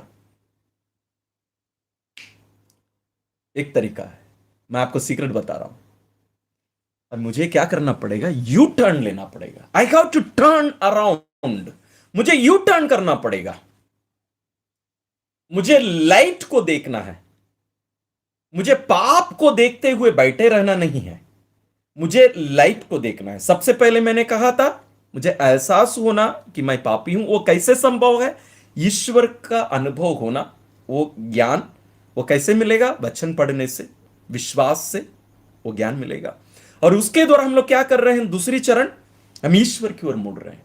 हम हमारे पाप की स्थिति में बैठकर हम रोते हुए नहीं रह रहे, मैंने पाप किया है प्रभु, मैं नष्ट हो जाऊंगा। और बहुत बार हमारे हमारे ये रिट्रीट्स में यही बात बार बार बताई जाती है, तुम पापी हो, तुम नष्ट हो जाओगे, खत्म हो जाओगे। सच है, सच है। लेकिन जब इसी बात पर जोर देते हैं हम लोग, हम उसी जगह पर पड़े रहेंगे, हम उसी जगह पर पड़े रहेंगे, हम दया की स्थिति में पहुंच जाएंगे। It is a pitiable condition. इस कारण बहुत सारे लोग मर भी गए हैं, पागल हो गए। उन्हें लगा है कि मुझे क्षमा नहीं मिल सकती, मैं इतना बड़ा पापी हूं। हमें एहसास दिलाया जाता है कि हम बहुत बड़े पापी हैं। लेकिन केंद्र कलीसिया हमसे कह रही है, पश्चाताप और प्रायश्चित और मन परिवर्तन का केंद्र, the centre of all this is the father. हमारे स्वर्गीय पिताजी हैं इसका केंद्र। यदि उनको केंद्र में रखे बिना हम ये सब करेंगे, हम पाप में मर जाएंगे, पाप में मर जाएंगे। वो उड़ाव पुत्र यदि पापा को केंद्र में रखकर अपना नजर, अपना ध्यान पापा के ऊपर रखे बिना अपनी स्थिति को वो खोजते रहा होता, वो उस पाप की स्थिति में वहीं पर उस प्रदेश में सुअरों का वो खाना खाते खाते खाते उन सुअरों के बीच में वो मर गया होता। अब वापस आइएगा, ये लाइट जो है यही है हमारे स्वर्गीय पिता। हमें लाइट को देखते हुए लाइट के नजदीक आना है। We need to walk towards the light. हमें लाइट की ओर, यानी ईश्वर की ओर हमें आना है। वो उड़ाव पुत्र क्या किया? पड़ा नहीं रहा, उठा, निर्णय लिया, मुझे पिता के पास जाना है।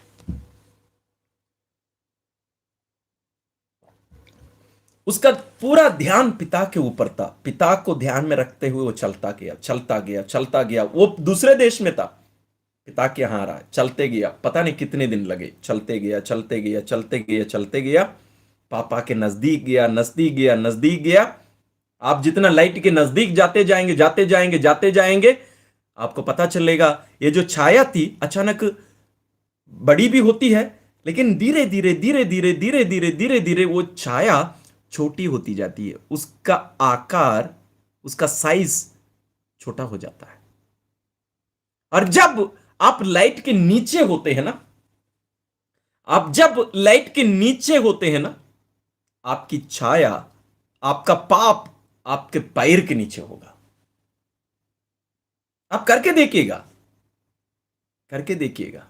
यही होता है जब हम ईश्वर को केंद्र में, हमारे पिताजी को, ईश पिता को केंद्र में, उनकी दया, उनके प्रेम, उनकी करुणा, उनकी योजना को केंद्र में रखकर, उन पर अपना मन लगाकर हम उनकी ओर हम जब जाते हैं, हम धीरे धीरे धीरे धीरे उनके समान बनते जा रहे हैं।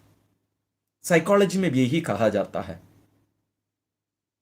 हम जिस चीज पर अपना ध्यान लगाते हैं, अपना अटेंशन जिस चीज पर हम लोग लगाते हैं, हम वैसे ही बनते जाएंगे। यदि हम पाप पर अपना ध्यान लगाएंगे, हमारा अटेंशन यदि पाप पर, हमारी कमजोरियों पर ही हम लोग लगाए रखकर हम बैठे रहेंगे, हम उससे कभी उठ नहीं पाएंगे।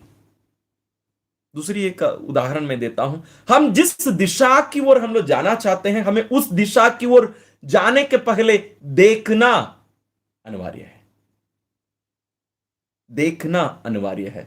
एक उदाहरण मैं देता हूं, जैसे आप खड़े हैं, जैसे मैं ऐसे खड़ा हूं, है ना, मैं ऐसे खड़ा हूं, मुझे राइट टर्न करना है, दाएं तरफ मुझे जाना है, तो मेरा शरीर पूरा मुड़ने के पहले क्या होता है, मेरा सिर मुड़ता है। मैं वहां मोड़कर, वहां मेरा ध्यान, मेरी आंख, मेरी दृष्टि जहां मैं जा रहा हूं, जिस दिशा की ओर मैं जाने वाला हूं, वहां मेरी नजर, मेरा ध्यान वहां लगाना है पहले, उसके बाद मेरा शरीर मुड़ता है।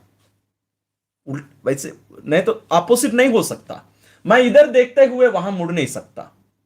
हम पाप को देखते हुए ईश्वर के पास जाने के बारे में हम लोग विचार कर रहे हैं, कभी भी संभव नहीं होगा, कभी संभव नहीं होगा। आप लाखों कोशिश करके देखिए, संभव कभी नहीं होगा। मैं ये नहीं कह रहा हूं कि पाप का बोध नहीं होना है, मैं पहले कर दिया, वही पहला चरण है, लेकिन उसमें से बाहर निकल के आने के लिए अपना ध्यान ईश्वर पर लगाना है और ईश्वर की ओर जाना है, ईश्वर के नजदीक जाना है। उसके लिए क्या है, संस्कारों में भाग लेना, वचन पढ़ना, प्रार्थना करना। प्रार्थना के द्वारा ही हम ईश्वर के नजदीक आ रहे हैं, विशेष रूप से पवित्र यूकरिस्ती बलिदान, जिसमें हम ईश्वर के साथ एक कर दिए जाते हैं। We are made one body with God. हम ईश्वर के साथ एक शरीर बना दिए जाते हैं। हम उनको खा पीकर वे हमें अपने साथ एक बनाते हैं। हमें उसी स्थिति में रहकर उसी में ही जीने के लिए हमें कोशिश करनी है। इसके लिए हमारे लिए चाहिए हम बैठें, मौन रूप से बैठें, प्रार्थना करें। प्रार्थना बहुत जरूरी है, इसके बिना ये सब संभव नहीं है। हम लोग जो भी बोल रहे हैं या ऐसे बोलते रहेंगे, है ना। आगे बढ़ते हैं। The illusory freedom, the abandonment of the father's house, the extreme misery in which the son finds himself after squandering his fortune, his deep humiliation at finding himself obliged to feed swine, and still worse, at wanting to feed on the husk the pigs ate, his reflection on all he has lost, his repentance and decision to declare himself guilty before his father, the journey back. तो घर वापस लौटना ये सब पर निर्भर है। देखिए, पूरा ध्यान वो तुलना कर रहा है, सारी बातों की तुलना कर रहा है पिता के साथ। पिता कौन है, पिता मेरे लिए क्या करते थे, वे कैसे जीते थे, वो मेरे साथ कैसे व्यवहार करते थे, मुझसे कैसे प्यार करते थे, सारी बातों को तुलना करके देख रहा है। अभी की स्थिति, पहले की स्थिति, अभी की स्थिति, पहले की स्थिति। लेकिन हमारे लिए समस्या यह है, कभी भी हम लोग उस स्थिति में कभी रहे नहीं हैं, तो हमें पता नहीं है। उस उड़ाव पुत्र के लिए संभव था क्योंकि वो पिता के साथ रहता था, पिता के घर में रहता था, पिता के संबंध में घनिष्ठ रूप से जुड़ा हुआ था। लेकिन हमारे लिए संभव नहीं हो पाता है क्योंकि कभी भी हमने ईश्वर का अनुभव नहीं किया है। तो क्या करें, क्या करें? उस अनुभव के लिए हमें ईश्वर के नजदीक बैठने के सिवा और कोई उपाय नहीं है। या हम लोग अध्ययन करते हुए हम लोग सीख नहीं सकते हैं। इस अनुभव के लिए हमें ईश्वर के नजदीक बैठना पड़ेगा। We have to sit, we have to waste our time. हमें समय बर्बाद करना पड़ेगा। जैसे दुनिया कहती है ना, समय बर्बाद करना। जब तक हम समय बर्बाद करने के लिए तैयार नहीं हैं, हम ईश्वर का अनुभव कभी नहीं कर पाएंगे।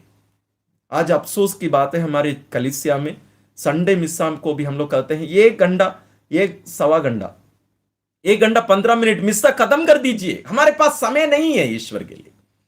और त्योहार सब होते हैं पल्लियों में, बाप रे बाप, उसके बाद 3 घंटा 4 घंटे के नाच गान है, खाना है, बहुत समय हमारे पास, लेकिन मिस्सा के लिए समय नहीं है। चर्च के बाहर मिस्सा के अलावा जो कुछ होना है उसके लिए हम लोग महीनों महीनों महीनों तक तैयारियां करते हैं। मिस्सा बलिदान के लिए कोई तैयारी नहीं। समय क्या आज का दिन देखकर इतना लंबा चौड़ा प्रवचन देने की क्या जरूरत थी? आज इनको दिमाग पागल आदमी है, इसको ना कुछ समझ में नहीं आता है। उनको पता है कि 2-3 घंटे का प्रोग्राम होने वाला है आज, मिस्सा जल्दी खत्म कर देना चाहिए ना। जब हम लोग प्रार्थना में ईश्वर के साथ संबंध में समय देखना शुरू कर दिए, खेल खत्म, प्रार्थना खत्म हो जाएगी। जब हम माता पिता बच्चे, हमारे माता पिता के बीच या बच्चों के बीच या पति पत्नी के बीच या दोस्त यारों के बीच हमारे संबंध के लिए भी हम लोग समय देखना शुरू करेंगे। यदि पापा कहें कि मैं मेरे बेटे के लिए मैं केवल 5 मिनट दूंगा हर दिन, वो रिश्ता खत्म हो जाएगा। यदि पत्नी कहे मैं पति के लिए केवल 1 घंटा दूंगी, 2 घंटा दूंगी, उसके बाद सिवा मेरे पास बहुत काम है, मेरे पास समय नहीं है, वो रिश्ता खत्म हो जाएगा। इसलिए आज कैथोलिक कलीसिया में अफसोस की बात है, दुख की बात है, दया की जरूरत है। हमारे पास ईश्वर के लिए समय नहीं है। पवित्र मिस्सा बलिदान जो क्रिस्तीय जीवन का केंद्र है, स्रोत है, it is a source and summit of Christian life, उसके लिए हमारे पास समय नहीं है। तो हम ईश्वर का अनुभव कहां कर पाएंगे? वहीं तो हम ईश्वर को साक्षात देख सकते हैं, साक्षात हम देख सकते हैं। प्रभु यीशु शरीर और रक्त, आत्मा और ईश्वरीयता के साथ संपूर्ण प्रभु पूर्ण रूप से मेरे लिए वहां उपस्थित है। मेरे पास समय कहां है? हम लोग जाते हैं, दीजिए, फिर आके गाना गाते हैं या बातचीत करने में लग जाते हैं, जैसे मानो एक चॉकलेट खा के आए। चॉकलेट को भी हम लोग इतना ध्यान से उसका स्वाद चख कर हम लोग करते हैं, लेकिन प्रभु यीशु को जब हम लोग ग्रहण करते हैं, मैं ये सब बातें क्यों कह रहा हूं? यदि हमें ईश्वर का अनुभव होना है, हमें ईश्वर के लिए समय देना पड़ेगा। उसके बिना यह अनुभव असंभव है प्रिय भाई और बहन, यह असंभव है। हमें इसके लिए समय बर्बाद करने के लिए तैयार होना है। We need to be prepared to waste our time. Waste our time, waste क्यों कर रहा हूं मैं? यही दुनिया करती है, हम भी उसी जाल में फंस गए हैं। इसलिए बच्चों को आज जब उन लोग स्कूल में पढ़ाई कर रहे हैं, हम लोग उनको वैसे छोड़ देते हैं, है ना, बच्चा पढ़ रहा है ना, पढ़ रहा है ना, वो कितना पढ़ता है हम जानते हैं। और बड़े हो जाता है, माँ बाप का आदर सम्मान नहीं करता। किसी कोई भाई अभी तक यहाँ लिख रहे थे, यदि कोई मम्मी पापा को अपने जीवन का केंद्र मुख्य नहीं मानते हैं तो वो तो दुष्ट आदमी है, वो लिखे थे कोई। आज यही स्थिति हो रही है। क्यों? क्योंकि जब वो बच्चा छोटा था, उनका बेटा अभी जो बड़ा होके कमाई कर रहा है, जब वो बच्चा था उसको वे सिखाए नहीं कि पहला स्थान, प्राथमिकता ईश्वर को देने की जरूरत है। वो नहीं सिखाए। वो क्या सिखाए? पैसा कमाना हमारी प्राथमिकता है। बेटा तुम अच्छा से पढ़ोगे नहीं, तुम्हें अच्छी नौकरी नहीं मिलेगी, और उसके लिए रविवार के दिन भी छुट्टी नहीं लेनी है पढ़ाई से। समय नहीं है, बर्बाद मत करो, बैठ के पढ़ो। मैं मिस्सा में जाके आती हूं बेटा, है ना, मैं तेरे लिए प्रार्थना करूंगी, घर से बाहर मत निकलना ना, प्रार्थना मैं करूंगी, तुम पढ़ाई करना। बच्चा अच्छी नौकरी पाता है, कमाता है, माता पिता को भिखारी के समान देख रेख करता है, क्योंकि उसके पास समय नहीं, उसके पास समय नहीं।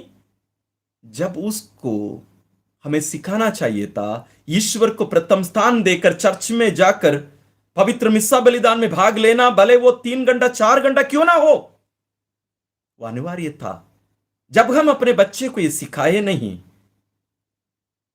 ये स्वाभाविक बात है, इट इज नेचुरल, स्वाभाविक बात है कि बच्चा यही करेगा बड़े होके, क्योंकि हम उसको सिखाए नहीं। पहला स्थान ईश्वर को जाता है। प्रिय भाई और बहनों, यही कार्य हम लोगों को अपने जीवन में करने की जरूरत है। तो पश्चाताप करने का मतलब यही है, यू टर्न लेना, हमें ईश्वर की ओर मुड़ना, ईश्वर को देखते हुए ईश्वर के नजदीक जाने के लिए कोशिश करते रहना। उसके लिए 40 सा सबसे उत्तम समय है, सबसे उपयुक्त समय, it is the best time. क्यों? क्योंकि ऑटोमेटिक इसमें पूरा वातावरण बनाया गया है। यहां मुझे अकेले लड़ने की जरूरत नहीं है, एक पूरा वातावरण, पूरी कलीसिया में एक वातावरण बनाया गया है। घर में यदि है ना, मम्मी पापा भी बोलेंगे शुक्रवार है बेटा आज उपवास करो ना, कलीसिया भी बोलती है उपवास करो, परहेज करो, लोगों की सेवा करने निकलो, अपने से बाहर निकलो, get out of your self interest. अंदर जो बंद पड़े हो आप, उसमें से बाहर निकलो, बाहर निकलो। ये पूरा अवसर यहां बनाकर दिया जा रहा है। तो हम लोग ऑटोमेटिक साथ साथ में चल सकते हैं, अकेले हम लोगों को लड़ते रहने की जरूरत नहीं है। पूरी कलीसिया के साथ हम लोग साथ साथ चल सकते हैं। वो अनुभव हमें मिल जाएगा तो हम लोग अकेले फिर लड़ जाएंगे, लेकिन ये साथ में चलना हमारे लिए बहुत जरूरी है ना। इसलिए ये 40 का समय सबसे उपयुक्त समय है। आप लोग निर्धारित करिए। मैं कल भी यही बात बार बार कह रहा था, यदि आप कोई उपवास कर रहे हैं, परहेज कर रहे हैं, उसमें जो समय बचता है, जो पैसा बचता है, उसको अपने लिए प्रयोग मत करिए। चिकन मटन खाए बिना उसके पैसा से पनीर खरीद के 150 रुपया में जो चिकन आता है उसको 300 रुपया खर्चा करके, 400 रुपया खर्चा करके पनीर खरीद के खाने से क्या मतलब निकला? ये क्या उपवास है? आप अच्छा से चिकन खाओ, थोड़ा सा पैसा और बचा के लोगों की सेवा करो, दूसरा कोई पैसा लेके सेवा करो। नहीं तो क्या मतलब उपवास का निकला?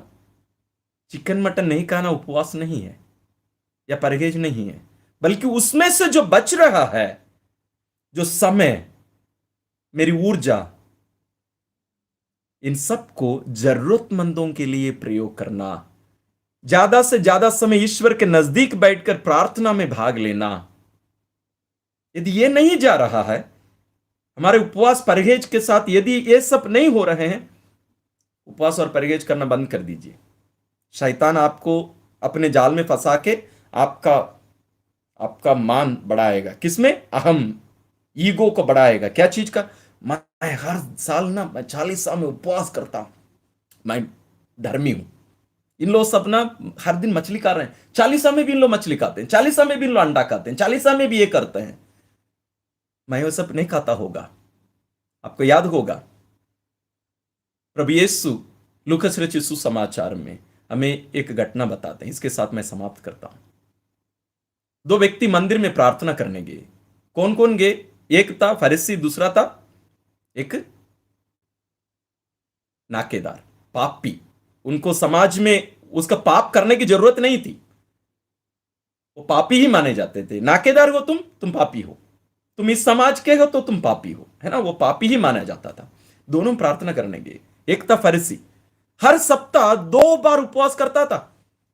यहूदी धर्म में नियम था एक दिन, पूरा सप्ताह में 1 बार उपवास करना है, लेकिन सप्ताह में वो 2 बार उपवास करता था। 10 मास पूरा देता था, 100 रुपया कमाता, 10 रुपया देता था ईश्वर को। उसमें से कोई ये नहीं, सारे नियमों का पालन करता था। जो आज्ञाएं ईश्वर मूसा द्वारा इस्राएलियों को दिए, एक एक करके पूरा पूरा उन नियमों का पालन करता था। लेकिन प्रभु यीशु कहते हैं यह ईश्वर की दृष्टि में अधर्मी निकला। ईश्वर की दृष्टि में यह अधर्मी निकला। सारे नियमों का पालन किया, उसको ज्यादा करने की कोशिश किया, लेकिन प्रभु यीशु कहते हैं ईश्वर की दृष्टि में यह अधर्मी था। दूसरा एक व्यक्ति था, वो सारा पाप करने वाला आदमी था, लेकिन ईश्वर के नजदीक आकर दूर में खड़े होकर जमीन को देखते हुए, क्यों? क्योंकि अपनी आंखें ऊपर उठाकर ईश्वर को देखने के लिए मैं अयोग्य हूं, मैं पापी हूं, अपना नजर झुकाकर, सिर झुकाकर, नजर नीचे रखकर, छाती पीट पीट कर कहता था, हे प्रभु मुझ पापी पर दया कर, प्रभु मुझ पापी पर दया कर, मैं पापी हूं प्रभु, मैंने पाप किया है। प्रभु यीशु कहते हैं ईश्वर की दृष्टि में यह धर्मी बना, यह धर्मी बना। क्यों? क्योंकि अपनी स्थिति को यह स्वीकार कर रहा है। साथ ही वो नियमों का पालन केवल करने वाला नहीं था वो, बल्कि ईश्वर को वो पहचाना। ये हमारे लिए चाहिए चालीसा में। हमें नम्रता का मनोभाव चाहिए।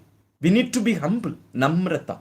यदि वो नहीं है और अन्य सारे कार्य करने, तो हम इस फरीसी के समान हो जाएंगे।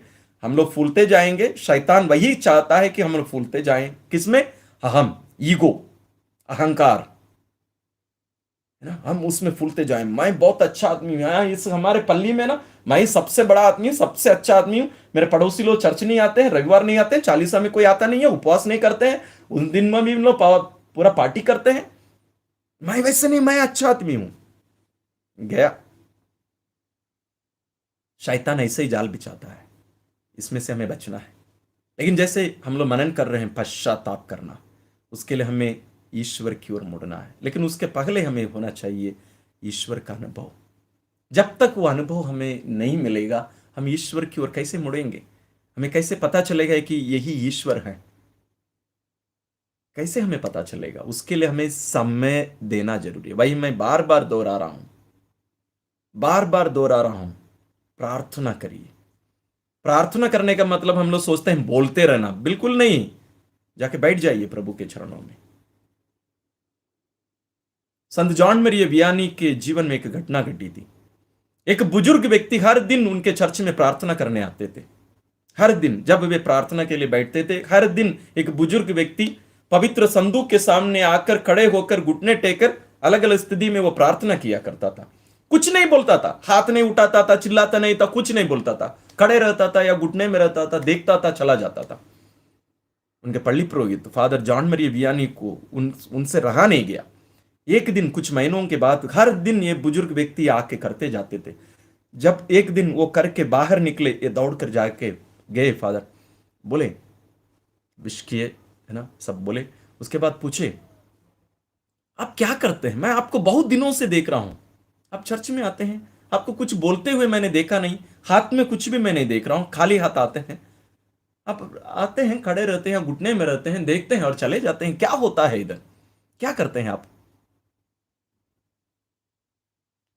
वो बुजुर्ग व्यक्ति कहे, फादर जी, मैं प्रभु यीशु को देखता हूं, प्रभु यीशु मुझे देखते हैं। मैं पवित्र यूखरिस्तीय प्रभु को देखता हूं और पवित्र यूखरिस्तीय प्रभु मुझे देखते हैं। हम दोनों एक दूसरे को देखते हैं, कुछ नहीं बोलते हैं। क्या बोलना है? वो जानता है मेरे बारे में, वो सब कुछ जानता है, मुझे कुछ बोलने की जरूरत नहीं है।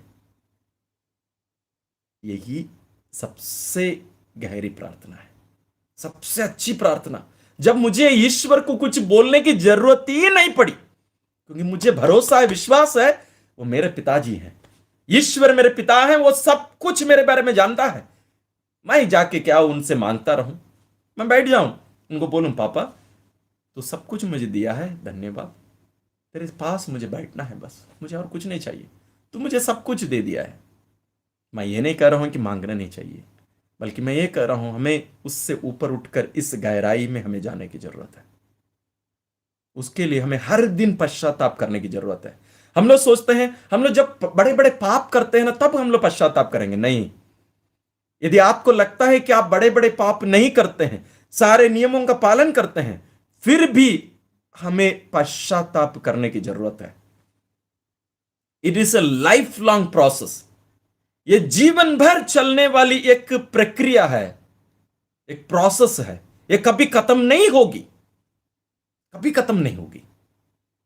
हमें बार बार हर दिन ईश्वर के वचन को सुनते जाना है, मनन करते जाना है, सुनते जाना है, मनन करते जाना है, उसके अनुरूप अपने आप को बदलने के लिए अपने आप को देते जाना है। यह प्रक्रिया, यह प्रोसेस हर दिन चलेगी, हर दिन चलेगी, जीवन के अंतिम सांस तक, अंतिम क्षण तक यह प्रक्रिया, यह प्रोसेस चलती रहेगी, कभी खत्म नहीं होगी।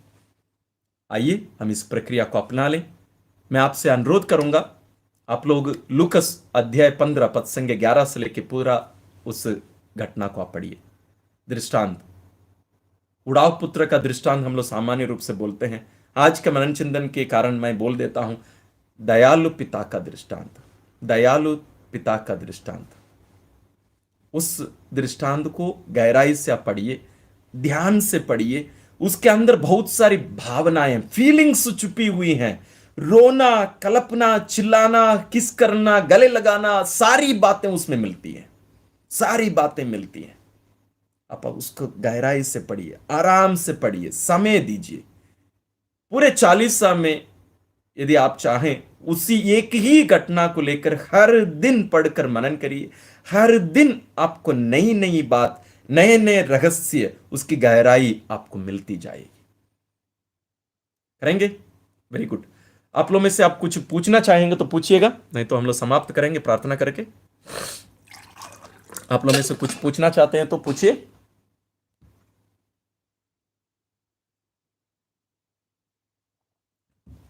मरियम, मैं नाम नहीं पढ़ पा रहा हूं, आप कह रहे हैं may God bless you. Thank you, thank you.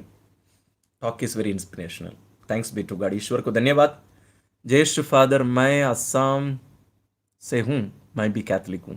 Very good lender जी, ईश्वर आपको धन्यवाद दें।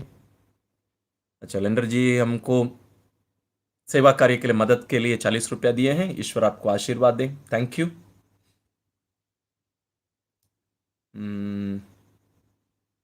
ओके, अमोल के ऊपर कचरा है, प्लीज़ प्रेयर कीजिए। मेरे हस्बैंड का एक्सीडेंट के वजह से रुक रुक के चलते हैं, प्लीज़ प्रेयर कीजिए। जी जी अमोल जी, हम उनके लिए विशेष प्रार्थना करेंगे कि वे जल्दी से जल्दी चंगे हो जाएं और आप लोगों के पारिवारिक जीवन में वे आपका साथ देते रहें। ईश्वर धन्यवाद। ईश्वर को माने प्रार्थना करते रहेंगे ईश्वर से। बैंक जॉब के लिए भी सीमा कोशिश कर रही हैं, उनके लिए भी हम लोग प्रार्थना करेंगे। I have pity on the mothers whose children don't accept their mother as their God.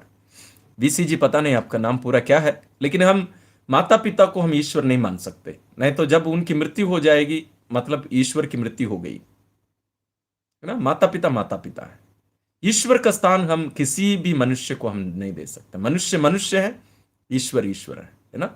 लेकिन जरूर हमें माता पिता का देखरेख करना अनिवार्य है, क्योंकि आप 10 नियमों को देखिएगा, केवल ये एक नियम है जिसका पालन करने से इसके लिए कुछ फल दिया जाता है ना। माता पिता का देखरेख, आदर सम्मान, उनका पर्याप्त, उनका देखरेख करके उनका पूरी जरूरतों को जब हम लोग पूरी करते हैं, उससे हमें आशीष मिलती है।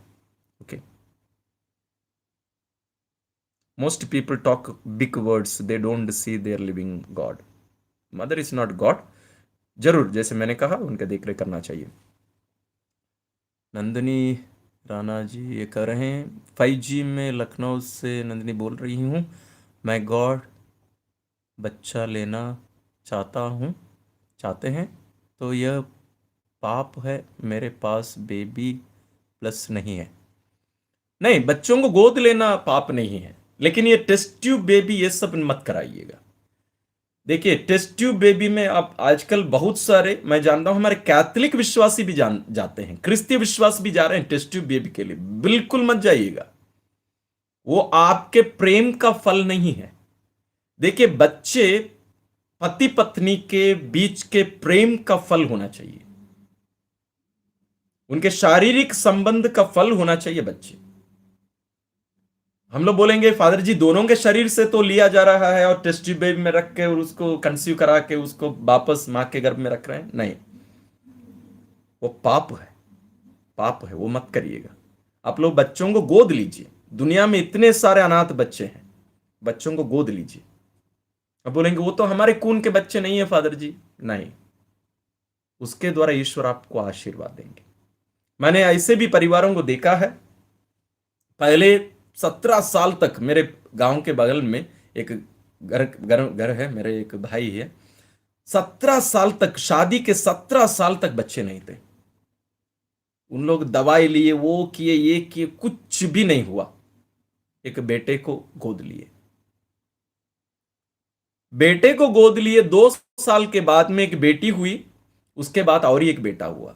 मतलब एक बच्चे को गोद लिए, उनके द्वारा ईश्वर 2 संतानों को और जन्म दिए।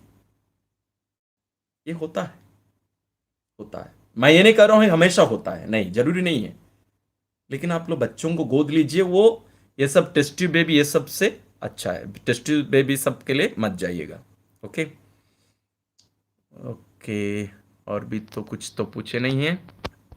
ओके, मुझे लगता है और कुछ तो नहीं है। मेरे बेटी का नेम रानी मेरी है, उसके लिए प्रार्थना चाहिए फादर। जी जरूर, हम उनके लिए भी प्रार्थना करेंगे, रानी के लिए भी। ईश्वर जो भी उनकी जरूरत है वो सबको पूरा करे। और आप लोग, बहुत सारे लोग माता पिता होंगे, मैं आप लोगों से अनुरोध करना चाहूंगा, ईश्वर के पास जाकर अपनी योजनाओं को ईश्वर के पास ऊपर मत तोपिए। ईश्वर के ऊपर अपनी जरूरतों को मत तोपिए। सूरज जी, आप भी कह रहे हैं कि घर के लिए प्रार्थना कीजिए। जरूर, प्रार्थना ईश्वर को बदलने का एक कार्य नहीं है। Prayer is not to change God. प्रार्थना हमें बदलने के लिए। हमारी प्रार्थना हमें बदलना चाहिए, ना कि ईश्वर को। मैं ये नहीं कह रहा हूं कि हमारी जरूरतों को उन्हें बताना नहीं चाहिए, नहीं। हमें हमारी जरूरतों को उनके सामने रखने की जरूरत है। रखिए, जरूर रखिए। लेकिन आखिरी में हमें कहना है, ईश्वर तेरी इच्छा स्वीकार करके तेरी इच्छा के अनुसार हमें जीने की कृपा देना। कल क्या होगा? जैसे संत सूरज जी मांग रहे हैं कि पास्टर जी प्रार्थना कीजिएगा, हमारे लिए घर चाहिए। ठीक है, मैं एक उदाहरण देता हूं। जैसे मान लीजिए ईश्वर इनको अभी घर नहीं देना चाहते हैं, लेकिन सूरज जी बार बार मांग रहे हैं, ईश्वर मुझे दिएगा नहीं है तो मैं कुछ नहीं करने वाला हूं, मैं मरने वाला हूं, मुझे घर देगा ही तू। मान लीजिए ईश्वर घर दे दिए, उसके द्वारा कुछ अनहोनी बातें, घटनाएं हो सकती हैं।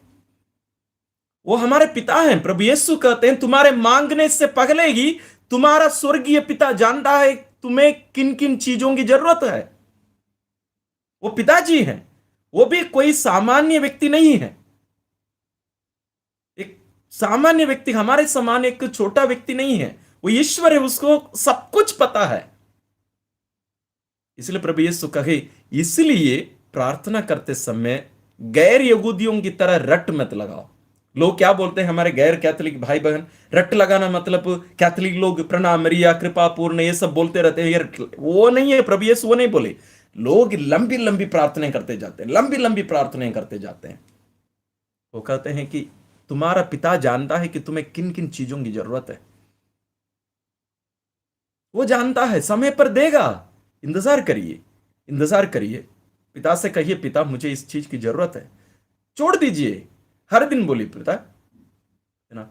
जैसे हम लोग अपने पापा जी से, माँ से हम लोग मांग करते हैं, माँ ना चाहिए ना, तो कहेंगे रुको, है ना, दूंगा ना, मैं दूंगा, रुकना, अभी इंतजार करो, अभी समय, सही समय नहीं है, सही समय पर मैं तुम्हें दूंगा, अभी सही समय नहीं है, तुम्हें दूंगा मैं। अपने बच्चों के लिए भी हम लोग प्रार्थना करते हैं। पहले ईश्वर से पूछिए, हे ईश्वर, तूने दिया इन संतानों को, ये तेरी संतान है, ये तेरी संतान है। तू क्या चाहता है, ये अपने जीवन में क्या करें, इनके लिए तेरी योजना क्या है, पता। हम इसको पूरा करना चाहते हैं। हम लोग ना सारी चीजें, हम लोग ईश्वर के पास जाते हैं अपनी इच्छा पूरी करने के लिए, अपनी योजना पूरी करने के लिए। उनके पास जाकर सारे लिस्ट, लंबी सी एक लिस्ट तोप देते हैं, ये मेरी जरूरत है, इसको पूरा करो, नहीं तो मैं नहीं जानता तू कौन है, मैं कौन हूं, हमारा कोई लेन देन नहीं होगा। फिर ये आजकल हो रहा है, इससे बचिए। ईश्वर हमारे पिताजी हैं, ईश्वर हमारे पिताजी हैं। सूरज जी आप ये करके देखिएगा, ईश्वर को धन्यवाद देते जाइए, जाकर बोलिए, पिताजी तू जानता है तेरी इन बच्चों को, तेरी इन संतानों को घर की जरूरत है, तू देना एक घर। जब देगा तब देगा, तब हम लोग लेंगे, लेकिन हम लोग तेरी स्तुति करते रहेंगे। तो जो कुछ दिया, हमें अच्छा परिवार दिया, बच्चों को दिया, माँ बाप दिया, अच्छा हाथ दिया है ना, अच्छा सेहत दिया है, हम मेहनत कर सकते हैं, सबके लिए धन्यवाद। तो जब भी हमें एक घर देगा तब हम लोग उसको स्वीकार करेंगे, तब हमारे लिए ठीक है। लेकिन तब तक हम तेरी धन्यवाद, तुझे धन्यवाद देना, तेरी स्तुति करना हम लोग छोड़ेंगे नहीं, हमेशा वो चलता रहेगा, है ना। ये मनोभाव हम सबको अपनाने की जरूरत है। Okay okay. मेरे पापा हमारे मंदिर का प्रचारक। Okay okay. तो आइए हम लोग प्रार्थना करेंगे, और प्रार्थना के बारे में हमारे चैनल में बहुत सारे वीडियोस हैं। हर सप्ताह हम लोग प्रार्थना के बारे में वीडियोस डालते आ रहे हैं। उसका लिंक जो है, आपको इस वीडियो के डिस्क्रिप्शन में आप जाएंगे, वहां प्लेलिस्ट भी है। प्लेलिस्ट मतलब जिसको आप क्लिक करेंगे उसके अंदर बहुत सारे वीडियोस मिलेंगे। उसमें प्रार्थना के बारे में बहुत सारे वीडियोस हैं। चालीसा का समय प्रार्थना में गहराई पाने के एक उपयुक्त सबसे अच्छा समय है। पूरा लाभ उठाइए। हम आपके साथ चलना चाहते हैं, हम भी सीखना चाहते हैं, हम साथ में चलें। इसलिए ईश्वर हमारा प्रयोग कर रहे हैं। हम ईश्वर को धन्यवाद देते हैं, साथ में चलेंगे। आइए हम प्रार्थना करें। परम पावन दयालु पिता, हम तुझे धन्यवाद देते हैं आज के इस विशेष अवसर के लिए, जब हम पश्चाताप के बारे में, मन परिवर्तन के बारे में, हृदय परिवर्तन के बारे में हमने मनन किया, जानने की कोशिश किया। अरे पिता, तू हमें सिखाता है, हमारे मन परिवर्तन का केंद्र तू है। हमें तेरे बारे में सही जानकारी, सही ज्ञान दे। तेरा अनुभव हमें प्रदान करे, ईश अनुभव, गॉड एक्सपीरियंस हमें दे। तेरा अनुभव हम पाकर वास्तव में तू जैसा वास्तव में है वैसे ही तुझे पाकर अनुभव करते हुए हम सच्चा जीवन हम जी सके। प्यारे पिता, इस चालीसा के समय में जब तू हमें पश्चाताप करने के लिए हमें बुलाता है, हर दिन हमें पश्चाताप करने आमंत्रित करता है, इस चालीसा का अवसर को, इस अवसर को हम लोग पूरा हम लोग इसका प्रयोग करें, लाभ उठाएं, ताकि हम एक पवित्र जीवन प्रभु यीशु के दुर्भोग, मृत्यु, पुनरुत्थान में सहभागी होने के लिए हम पूर्ण रूप से अपने आप को तैयार कर सके। तेरे पिता, तेरी इन सभी संतों को, इन सभी संतानों को जो भी प्रार्थनाएं उनकी मांग किए हैं, कुछ लोग यहाँ लिखित रूप में रखे और कुछ लोग अपने मन ही मन अभी रख रहे हैं, उन सबकी जरूरतों को तू जानता है। प्यारे पिता, तू जानता है कब हमें इन सारी जरूरतों को पूरी करनी है। तेरी इच्छा अनुसार सब कुछ कर, लेकिन हमें विश्वास दे। हम लोग हमेशा तुझ पर भरोसा करके कि तू हमारी भलाई ही करता है, हमारी जरूरतों को तू पूरा करता है, क्योंकि तू हमारे प्यारे पिता है, हम तेरी प्यारी संतान है। इस विश्वास के साथ हम जी सके। इनकी सारी जरूरतों को पूरा कर, इनके सारे परिवारों को आशीषित कर। अरे पिता, हमें कृपा दे कि हम चालीसा का पूरा लाभ उठाकर हम जीवन यापन कर सके। हमें कृपा मांगते हैं अपने प्रभु क्रिस्त के द्वारा, आमीन। प्रभु आप लोगों के साथ हो। सर्वशक्तिमान ईश्वर पिता और पुत्र और पवित्र आत्मा का आशीर्वाद आप लोगों पर उतरे और सदा बना रहे, आमीन। सबको जय यीशु, प्रेज द लॉर्ड। हमारे चैनल में चालीसा का विशेष कार्यक्रम हम लोग चला रहे हैं। हर दिन सुबह 5:30 बजे हम लोग विशेष मनन चिंतन करते हैं। यदि आप अभी तक उसको देखे नहीं है तो वचन को पढ़ने, मनन करने का एक सही और सबसे एक, मैं कहूंगा सबसे शक्तिशाली एक तरीका है ये, है ना। उसको आप खोएंगे। हर दिन सुबह 5:30 बजे हम लोग करते हैं, जरूर उसको चेक करिएगा। साथ ही साथ 6 बजे एक अध्याय, हर दिन दोपहर 3 बजे, जैसे प्रभु यीशु संत फौस्तीना को दर्शन देकर जो प्रार्थना दिए थे, दया की माला बिंदी, उसको हम लोग हर दिन 3 बजे करते हैं। 3:30 बजे प्रभु यीशु के अति पवित्रतम रक्त, है ना, प्रेशियस ब्लड की जो प्रार्थना है वो होती है। और हर दिन शाम 6:30 बजे पवित्र रोजरी बिंदी। इस प्रकार हर दिन 5 वीडियोस हम लोग हर दिन चालीसा के समय में पब्लिश करते हैं। अन्य दिनों में सुबह 5:30 और शाम के 6:30 बजे की प्रार्थना है। इनके साथ साथ जैसे अभी हम लोग लाइव कर रहे हैं, कल भी लाइव किए, इसी प्रकार हम लोग हर दिन या हम लोग जितना संभव हो सके हम लोग करते रहते हैं। और हमारे चैनल में चालीसा के बारे में, जैसे क्रूस का रास्ता, चालीसा क्या होता है, क्रूस का रास्ता कैसे करना चाहिए, इस प्रकार के बहुत सारे वीडियोस आपको मिलेंगे। पूरा पूरा लाभ उठाइएगा, अन्य प्रियजनों के साथ भी शेयर करिए।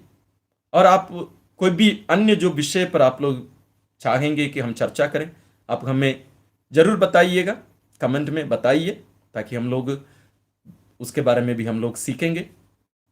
आपसे अनुरोध है, मेरा काम खत्म हो गया, 1 घंटा 40 मिनट मेरा काम खत्म हो गया। अभी आपका काम शुरू होता है, आपका मिशन शुरू होता है। मेरा मिशन समाप्त हो गया, आपका मिशन शुरू होता है। कहने का मतलब, इस संदेश को ज्यादा से ज्यादा लोगों तक पहुंचाने का काम आपकी है, आपकी जिम्मेदारी है। वो कैसे करेंगे आप? इस वीडियो को लाइक करिए, एक छोटा सा कमेंट करिए, थैंक यू बोलिए, जय यीशु बोलिए, आशीर्वाद दीजिए मुझे, या अपनी प्रार्थनाओं को लिखिए, या आपको जो भी आप सीखे उसको लिखिए, कुछ भी लिखिए आप, लेकिन लिखिए। इससे क्या होता है, ज्यादा से ज्यादा लोग तक ये वीडियो यूट्यूब पहुंच जाता है। इसके साथ साथ अपने प्रियजनों के साथ डायरेक्ट व्हाट्सएप में, अन्य प्लेटफॉर्म्स में शेयर करिएगा। ठीक है, थैंक यू। फादर जी, जो अलग धर्म के हैं, क्या वो स्वर्ग में पहुंच सकते हैं? इसके बारे में हम लोग भविष्य में चर्चा करें। मैना जी, इसके बारे में असली में पहले से वीडियोस हैं। जो बपतिस्मा ग्रहण नहीं किए हैं, क्या वे स्वर्ग जा पाएंगे कि नहीं जा पाएंगे ना, भविष्य में जरूर हम लोग इस पर चर्चा करेंगे, लेकिन आज संभव नहीं, क्योंकि बहुत लंबा चौड़ा है, बहुत देरी हो चुका है। भाई जी, मेरे लिए प्रार्थना करिए कि मेरे लिए कहीं से गॉड बच्चा मिल जाए। या वही मैं आपको बोला हूं, है ना, जरूर हम लोग प्रार्थना करेंगे, और आप भी प्रार्थना करते रहिए। Thank you, thank you. जय यीशु, ईश्वर आप सबको आशीर्वाद दें। मेरे लिए भी प्रार्थना करते रहिएगा। Thank you. राकेश डामोर जी, जाबुआ से, थैंक यू। जय यीशु।